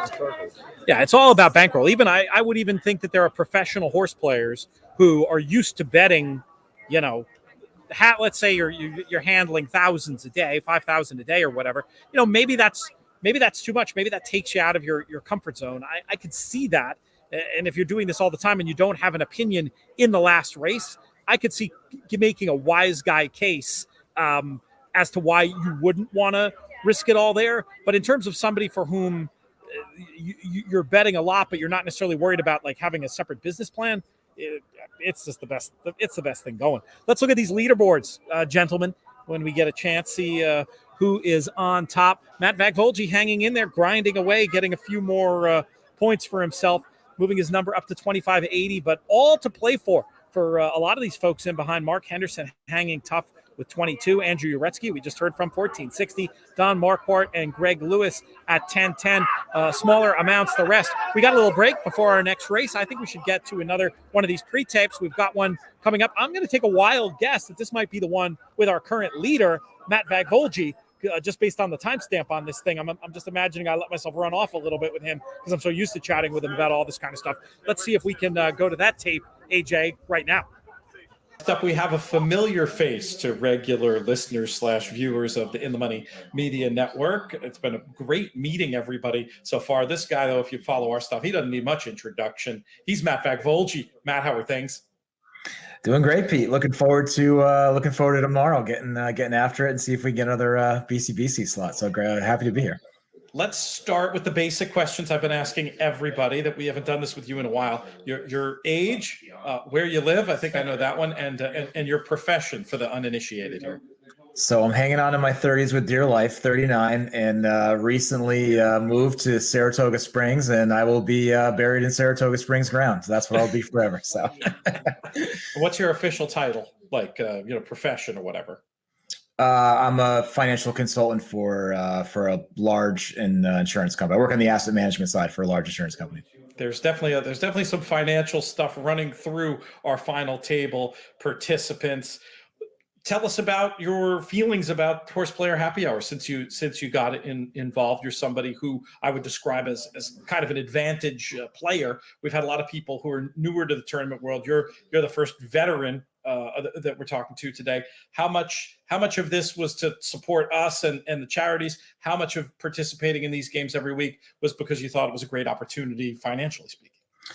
I think it's a mix of both, to be honest with you. You got to remember where this was born out of, right? I mean, some weird times and not really looking forward to much, and then having this opportunity come in to have a drink and play for a good cause. So I think it's both. I mean, if you look at it just the way it's structured, obviously, if you win the year, you're automatically into what I feel is the best betting contest. Period. That's sports. Anything is the Breeders' Cup Betting Challenge, but then also too the opportunity to get into a playoff and just kind of play your way through it. So I think it was a great opportunity to get into this contest, but also just to support a great cause. Are these tournaments my forte? No, but I think they're fun. I think it's a great concept that you did, Pete. It was entertaining, and it was born out of very down times. And I'm glad you still kept with it, and always love to support stuff like this. Well, that's very kind of you to say, and we're very pleased that this random idea we had, because Pete Rotundo, JK, and I were bored one day early in the pandemic, has turned into something that presents an opportunity for horse players with being able to award these Breeders' Cup Betting Challenge seats, and to do it on such a larger scale and really be able to find money for Thoroughbred Retirement Foundation and the Thoroughbred Aftercare Alliance, who do that critical work of accrediting all of the different aftercare organizations. Let's talk strategy. You already alluded to the fact that you're more of a live bankroll player than you are a mythical player. But I got to figure when you're getting down into a situation like today, where it's 1 in 10 who are getting the prize, that maybe increases your comfort level a little. How are you approaching this thing? I think it's always important to know the rules, right? Know the context of your contest, right? Mythical tournaments are different. I think that's more of a generalized term. There's all mandatory, there's live, there's a mix like the NHC where there's mandatory and optionals, that sort of thing. So for this, I mean, my basic approach for a mythical contest, I look at it like a basic portfolio construction, right? You've got your low risk, your medium risk, and your high risk. And then you look at how many events that you actually have. So the lesser events you have, I want to dial up my risk, right? Because you're trying to, you're trying to take advantage of some higher prices, because that could be the quick difference, especially in a pick and pray style.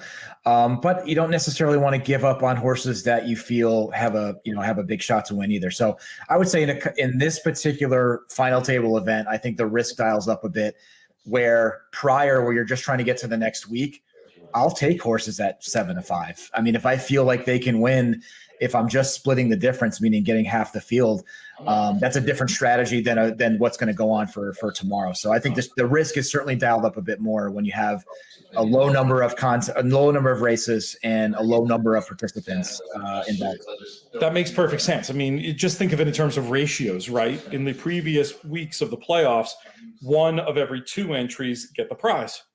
That makes sense. That no favorite would be too short, honestly, for me in that, if it was a horse that I loved. Whereas this, where it's 1 in 10, you're still not going to have to go as, correct me if I'm wrong, but you're still not going to have to go as price dependent as a 1 in 65 tournament like the qualifier we have running alongside this one. But it definitely is a different ball game than when it's 1 and 2. If you were playing, I don't know, maybe you even are playing in the qualifier going alongside this today, how would you describe the difference between your approach playing in the 1 in 65 qualifier to the 1 in 10 contest that you're in here at the final table? Yeah, the 1 in 65 qualifier, I think the risk goes up even more, right? Because you really do have to take shots. I mean, you're gonna have to play horses that you wouldn't necessarily give that much of a look to if you're playing through the windows. The 1 in 10 is unique because, like you said, I don't want to go full out play every horse at 20 to 1 or more. That's not necessary. But remember, it's a winner take all too. Right. So that's also another factor where, like, if I'm playing in an NHC qualifier, you get tour points if you finish in the top 10%. If you're in a position to get in the top 75 on, that aren't qualified, it's just different. So I think your strategy will change. But I think the fact that it's a winner take all and the lower number, that you kind of got to be in that intermediate to aggressive style of play to try to get the top spot. And I think it's a good point that maybe the risk level, what you're willing to risk, goes up because it's a pick and pray. Like, you can't, I feel like in a live tournament where you can change picks throughout, you can sort of see where you are and maybe take some points early and get into position. But here, where you're playing the whole contest blind, it's logical to me that your price threshold, you'd want to be looking for more 6 to 1 and up shots. Am I right about that? Yeah, absolutely. And the pick and pray I like a bit better because there actually is some strategy to it. I feel anyway. You're trying to look at, like, I'm trying to get to a number, so I'll look at the horses that I like, and am I setting myself up for success or guaranteeing failure? Right? If I'm playing all favorites, I'm not going to win. Right? So I got to rethink and look at some different options. Now, like a live all mandatory, I basically pick and pray it until I have to change my strategy, right? So I don't want to change my opinions. I'll let that go along. If I'm really starting to fall below the threshold of where I think is necessary to get the win, you've got to change that strategy. You got to look at more of your higher price horses and start to take more shots. Then it becomes ultimately a numbers game. Personally, not my favorite tournaments, right? Because you can have the best handicapping day and then one long shot can come get you. But again, it's part of strategy. I think it's the fun part of contests, of just understanding what the contest is, what are the rules, what the rules are, and playing accordingly. So I think that's the fun part of these different types of tournaments. They're all games with numbers, as Dave Goodfreund likes to say, one of my favorite quotes about tournaments. And you just have to adjust how you're going to approach it based on all the things you've been talking about in terms of who gets the prize, what's the prize structure, how many races, et cetera, et cetera. Matt will be following along, obviously, throughout the show here, and we'll have you on back very soon to do some more handicapping. And I'm sorry that wow horse beat you out of the pick six the other day. I didn't mean to crow about that. I didn't realize that had been a bad result for you. I'm glad somebody had that, but hey, just I think I've lost close to 200 grand on less than a length of a horse in the year alone. So listen, it comes and it goes. Couple weeks prior, hit it for 20-something thousand, and the next week you lose a heartbreaker. But that's the way the pick six is. So I'm glad somebody had it. I'm glad you guys had it. What's the old line? The life we've chosen. Good stuff. Yeah. Matt Vagvolgi, we'll talk to you soon. Great, Pete. Next up on the show, we have our guest who apparently is coming to us from some type of boiler room. We're going to get all the details on that. Welcome to HorsePlayer Happy Hour. Trey Crump, what's happening? What's up, Pete? Thanks for having me on. Yeah, I refer to this as my Baltimore bunker. You've answered one of my first questions already. Coming to us from the Baltimore area. Tell us how old you are and what you do for a living. I'm 26. I'm an engineer. I work in Maryland, live in Baltimore. Originally grew up outside of Philadelphia, though. So I guess my home track would be Delaware Park. Okay. Went there a lot growing up. Although I learned to bet at Ocean Downs, which is a harness track in Berlin, Maryland, near. I go to the beach down there. So that's really interesting. So that was like a super old school thing, talking to some of the horse players I talked to, long ago, about how they got into the game. And a lot of people did use harness as an on-ramp to thoroughbred betting. And there's certain things from handicapping harness races that a lot of those players took with them to thoroughbreds. Is that the case with you as well? Or was it more just in terms of exposure? Or did you really learn to handicap the trotters and you use some of the same ideas? It was definitely more of an exposure thing for me. Like when I've been betting on horses since I was like 3 years old. That doesn't make me any good at it, but when I was learning to read, my grandpa his contribution to my education was he taught me how to read the racing form. And that was at Ocean Downs on the front porch of our beach house. So. That's awesome. That's another story I typically hear from people decades your senior. Do other people your age and in your peer group, do you have folks who are also racing fans, or are you a bit of an anomaly? I'm working on it. I'm working. Okay. That's what we like to hear. I'm trying. I have some friends that are more gambling inclined. They like to bet on sports already, so I'm trying to get them to the track. I love it. That's the best way to do it. What is your approach to handicapping? Are you software, old school? How do you do it? I like to do paper and pen when I can. But I use basically whatever PPs I can get my hands on. For the least amount of money. My budget's not the biggest. But yeah, I tend to do speed figures. I look at class drops. And for the big races, I try to it's mostly speed figures, but yeah. We have people like you. Recent form as well. We have people like you exactly in mind, and it's been great to see of the folks we've been interviewing who are playing at this final table, to see how many of them are people who can't necessarily plunk down the big money to play in an event like the Breeders' Cup Betting Challenge. So I'm thrilled to have you making it this far. Thrilled to have some of the youth represented as well. Tell me about your relationship to contests in general. You said you've been playing for a couple of decades despite your youth. At what point did tournaments come into the fray? So actually this year, the first contest I played was this one back in I was like the third or fourth one, and I finished fifth my first contest. I was like, oh, this is pretty easy. I learned it wasn't that easy. That's great but stuff. yeah, and then I started playing. I had been thinking about contests for a little bit through listening to your podcast, and I started after I played the first happy hour one that I played. I started doing some of the cash contests on horsetourneys.com for like you can do like $12 or whatever, and like play like the local track. So I would do like Delaware, I guess Pimlico, because Laurel wasn't running most of the summer. So I would do contests for those, and it's kind of a way like because I like betting every race, especially when I go to the track. And betting, I don't always have an opinion in every race, but if I'm playing a contest, I at least have something I'm rooting for in that race. So. That's low key. One of the best things about contests is they give you a chance to get action in every race for a fixed cost. And I love that. I love that about them. What else appeals to you about contest play? I guess like it's like the same, like especially like these pick and pray contests, you don't necessarily like have to think about like your bet structure or anything like that. I will say, if I do have a strong opinion, I will like my strong opinion or two of the day, I will also have cash on those races. But I like that it's kind of an even playing field. Yeah, you just pick the horse that you think offers the most value in that race. Let's talk about the Breeders' Cup for a minute. How important has the Breeders' Cup been to your horse racing fandom? Have you been to one in the past? I've never been to one. I do. I mentioned I live in Baltimore. I go to the Preakness every year. So the Preakness is probably the biggest thing in my fandom. Like my family's been going there since before I was born. I definitely indulge in some of the fun that the infield has to offer as well. But we have actual seats too, so we make sure we can catch a fair amount of the racing action as well. The Preakness is the big one, but the Breeders' Cup is huge. I knew what it was when I was growing up, but I started getting into it more and following it more closely in college.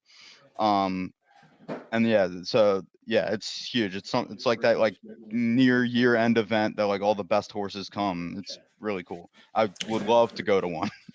Well, who knows? That could be happening sooner rather than later, depending on what happens in this game. You mentioned participating in the infield revelry. Sometimes we get after it a little bit on these HorsePlayer Happy Hour shows. Have you been known to have a libation while you're making your picks in HorsePlayer Happy Hour?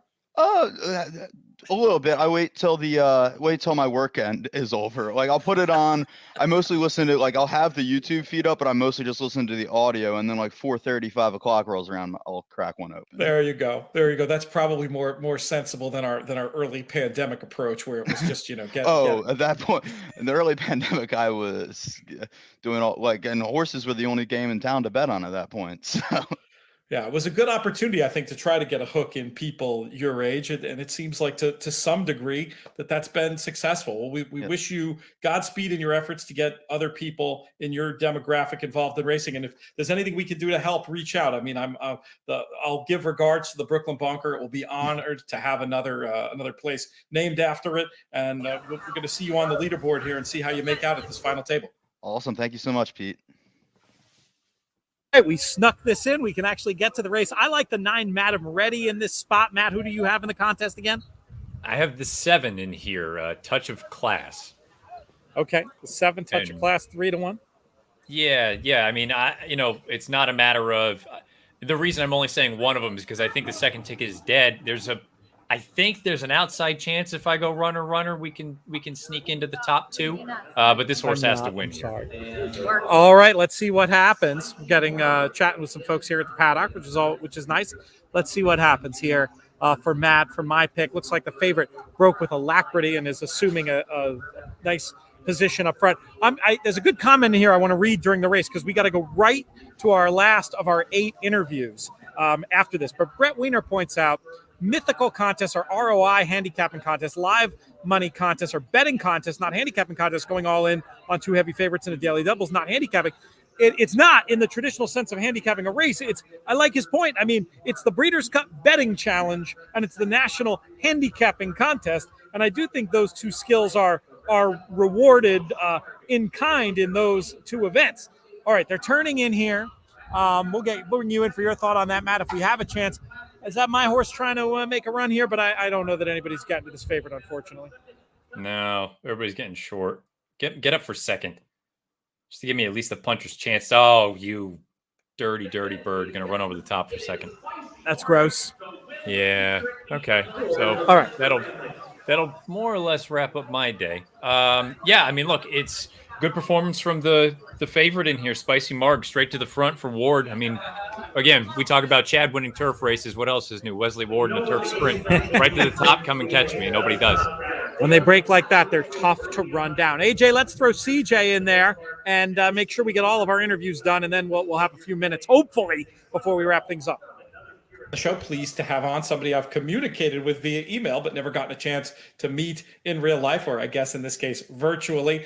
CJ Arrigo, how are you, my friend? Hey, great, Pete. Thanks to good to get on with you and actually interact. Yes, in real time. Other than email.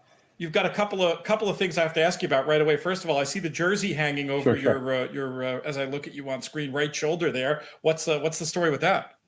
Yeah, so actually it's Danny Woodhead, who was, I was a big fan of I grew up in Massachusetts, so Pat's fan, but my sister ran the Boston Marathon a number of years back for a charity. They had an event after the auction and was feeling in a pretty charitable mood and won the auction. So nice. He's hanging behind me. So it was a good Spalding Hospital up there in Boston Rehab Hospital. So. Supporting a charity, clearly something you're no stranger to, between that story you just told and the fact that you've been supporting us all year long on HorsePlayer Happy Hour. Of course, all the proceeds are going to the Thoroughbred Retirement Foundation and the Thoroughbred Aftercare Alliance. Is aftercare a particularly important cause to you? Yeah, no, certainly. And, I'm thinking actually tomorrow during the happy hour, I'll crack open my my bottle of whiskey that I haven't cracked open. The second one, I have both of them. Nice. But I figure it's a good timing to open that second bottle. Love it. Yeah. trfinc.org/players. There's actually a few bottles of that left for folks looking to make a donation. Big week for the TRF. We've got that horse show tomorrow night. I'm excited to host this event in Lexington at Mirror Twin, and people will be watching from around the country. trfinc.org to get all the details on that one. It's going to be a lot of fun. The second question I had for you was about your Twitter handle. I'm guessing there's a story about why it's at Charbella's dad. Yeah, so my dad's CB handle way back in the day when I was growing up. CB, old school. Old school was CJ's dad. So when I needed a handle, I thought that would be good. So I have 2 daughters, Charleston and Arabella. And Charbella was kind of the mashup. I love it. It makes perfect sense. I was wondering if Unique Bello was going to figure into the story somehow. No, well, we always say that that was one of my daughter's favorite horses, and of course, my daughter Charlie. We always said, her favorite was Sister Charlie. that's two pretty good horses to have as your. Which I think I have on my Twitter as the explanation there. That's great. That's great stuff. Give me your basic stats. How old are you? Where do you live now? And what do you do for a living? Sure. 48 years old. I think we're about the same age. I mentioned growing up in Massachusetts, in Western Mass. I actually need to trade notes with Mr. Bernier, who I believe is also from Western Mass. I grew up way west in Lenox. Was 15 years in Manhattan and been down in Miami for about 9 now. Gotcha. Okay, so down in Miami, that's that Florida sunshine coming through. Yeah, exactly. Beaming through the windows behind me. And tell me about where it began as far as horses go, and then tournaments specifically. So yeah, I actually, and I think I've said this in the email. I owe you and JK many drinks. A number of years ago, after moving to Miami, I knew Gulfstream was on the road to the Derby. At the same time, I had 2 very young daughters, and I said, okay, I'm going to figure out this horse racing thing. I made 2 kind of New Year's resolutions. One was to figure out this horse racing thing.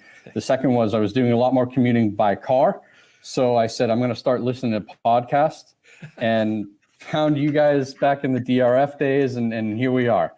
So it all comes full circle, I think. That's awesome. So I guess that was, a lot of years ago. I mean, I think 2016, I want to say 15, okay. 16. Well, you had 3 hosts back then at the place with the letters. So I don't know if you can put a better year on it, but no, that sounds right. 16, we were starting to evolve a little bit. Like JK was just starting to get involved. That's right. At the time. And it was a great, that would have been it. A very different era in podcast history, but it's great to have somebody who. So it sounds like we helped corrupt you as far as the tournament goes. Yes. You heard us yapping about them. You wanted to be a racing fan, and what is it that appeals to you about tournament play and the HorsePlayer Happy Hour specific?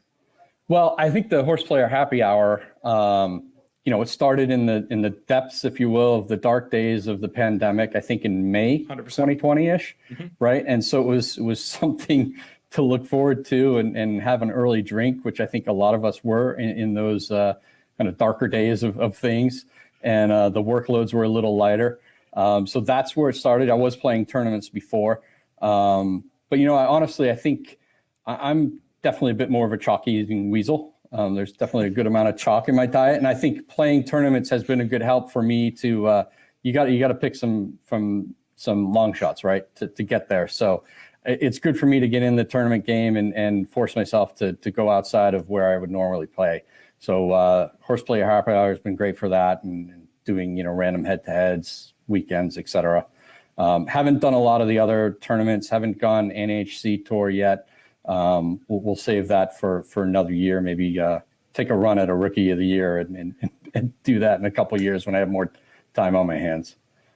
Well, what a story it would be if somebody who started playing in tournaments because of HorsePlayer Happy Hour was able to get the job done here at the final table and win a Breeders' Cup Betting Challenge seat. CJ, you seem like an easy guy to root for. We'll be following along, of course, and I look forward to chatting with you again very soon. Excellent. Thanks, Pete. Same. You're muted, PTF. I was asking if they had popped yet at Belmont. The answer is yes. We've got the 11 home for Christmas on the lead. That's who Matt Bernier needs to punch his ticket to the Breeders' Cup Betting Challenge. Mark Henderson on the 1. Andrew Oretsky on the 4. Is he drawing live, Matt? He's $17 back. Yep, certainly drawing live with Pop the Bubbly. So that's another good one to follow. What price is the 5? Greg Lewis needs $21 and has the 5. Does that give him a puncher's chance? The 5 is 7 to 1? 6 to 1. Yeah, he'll be drawing live. It won't be assured. He'll need a price second. I think there are still many chances in this thing right now. But the 11, 13 to 1, Matt Bernier, be interesting. How far back is he? Does place do anything for him? It might. So it'll be interesting to see for him where that one goes. The 4 and the 5. Does anybody have this 12 in this spot? The favorite, Trey does, but not drawing live. Too far back in the pack. We'll see if this Home for Christmas can get Matt Vagvolgi singing carols a little bit early as they turn in the lane. And this horse has run, I think. We'll see if something else is coming late. Do you like anybody to come from out of the pack here? No, but I'm annoyed because I have Home for Christmas and I'm going to come up short. Oh, the one's going to run him down, I think. Oh, no. Yeah. Well, this is going to be this is right yeah, on this by. is not going to work out. 1 and 11, and because Mark has the 1, those place points are not going to be enough for Matt Vagvolgi. And so the guy, of course, this is the classic case. You knock a guy right into the winner's circle, right? I said I was low key rooting against the people who dissed me yesterday for the interview. Hello, but it didn't. You know what though? It worked out very well. I should be thanking the 2 who didn't show up because we barely had room to get our 8 interviews in. So I was just being churlish. I apologize. And unless something unexpected happens, it looked like Mark Henderson is going to be our guy. Mark, I don't know if you're watching. If you happen to be watching, come join us live. If not, we will try to run you down at some point and get that interview that we failed to get. Great pick by Matt Vagvolgi. Just finds this favorite too tough, running on through the lane and getting the money here in the 9th race at Belmont. I feel bad for Matt, but selfishly, when I get into this mode of if I know I can't get all of it, I don't want any of it. So when the 11 goes to the front, I'm selfishly thinking somebody come run this horse down so I don't finish 4th, and those near misses don't come back to bite me. But I feel bad for Matt. I've been in that position before too. I guess the only consolation is you didn't get past at the end. I've been in that unfortunate circumstance where you are the leader with 1 to go and you get snapped at the wire by our friend Arklow, which I'll never forget that. But famous horse in podcast history, Arklow. It's a good effort from a number of folks on a day that, let's be honest, was very chalky. I mean, it was a very formful day. Even if you look at the qualifier, the winning score is going to be Scotty McKeever is going to get in because of place pricing, and John O'Reilly might be a hair short. He had the 1, but he was $10.90 out of second. So I mean, it's going to be tight. But I mean, we're talking about winning scores in the mid 50s. That's, in the grand scheme of things, that's a relatively formful day. Yeah, even for an 8-race contest, right? I mean, the one way to look at that is in terms of you look at your starting bankroll. So in an 8-race contest, you're starting with $32. $32. And so you're expecting it in a 10-race contest to be 2.5. Typically. Yeah, when you don't even have to double up to win, I would say that's more of an anomaly than the norm. Yeah, very unlucky stuff if you back the 11. That was the price. Horse fired. You have it to do over again. Does he move too soon? We'll look at the pace figures. We'll make some, analysis on that. But it doesn't matter. In the end, that favorite was just too tough. These scores are about to go official. We're going to give away PTF give sort of the, you want to call it the red board of why that horse, in my opinion, made sense. Paired up Buyer Tops of 67, which was considerably slower than many in the field. But for a lightly raced Clement horse, Rosario Reunited has a little bit of early speed. There was reason to think this one was going to improve. I think 13-1 was an enormous overlay. Horse probably should have been half that. But again, easy to sit back and red board it. But just for anybody who was curious why that horse made some sense, there you go. There's the case. Michael's comment here is great. We'd love to. We'll pop that one up there if we can, AJ, and then we'll go over these leaderboards. Just he has the right sentiment, and there's a couple things I want to say before we get out of here. But there it is, $39.90. For Mark Henderson. He'll get the $10,000 Breeders' Cup Betting Challenge seat. Matt Vagvolgi in second with $35. Want to thank all the final table players for earning their spots, for playing along all year. Love this playoff format. The idea of the cut line and the resetting and the rewarding of consistency.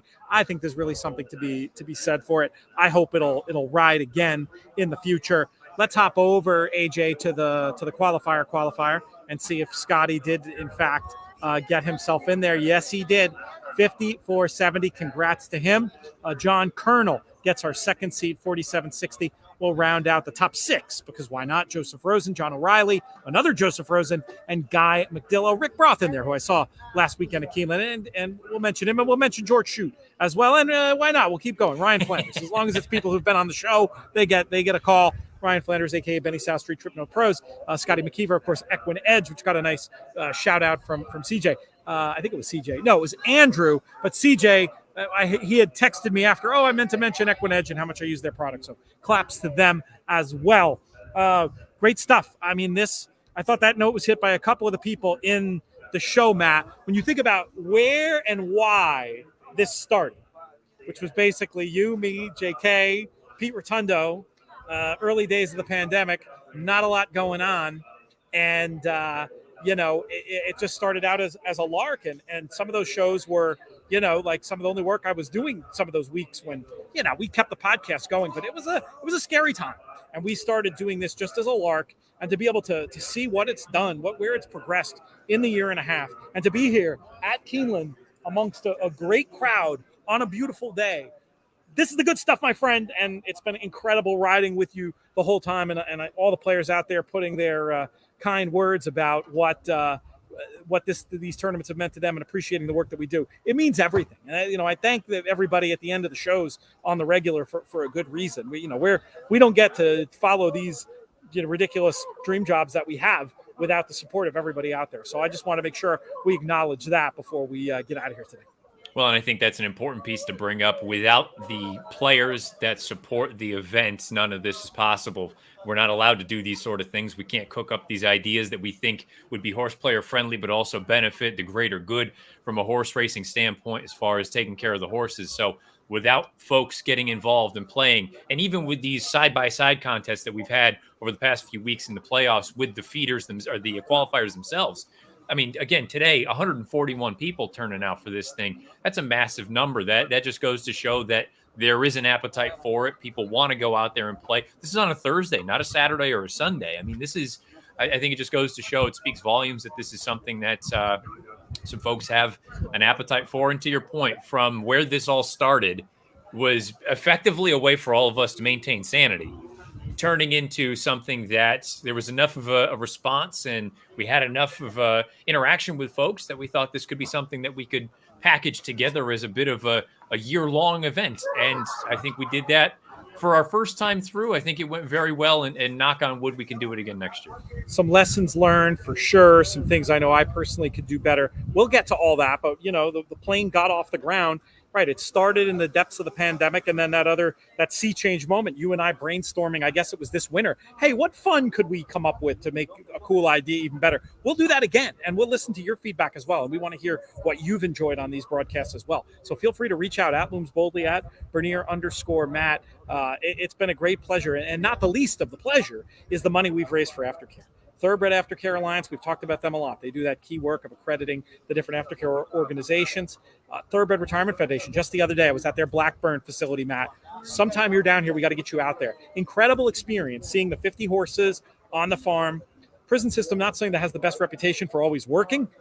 This program works. We sat there, stood there for an hour talking to the guys, listening to them talk about how the interactions with the horses have transformed their lives. The best line of all came from one of the guys. He said, yeah, we're here to teach these horses, but the horses teach us way more. And just to hear their enthusiasm for the animals themselves and the way the direction of their life turned around by this Second Chances program. Incredibly moving stuff. And we've raised a ton of money.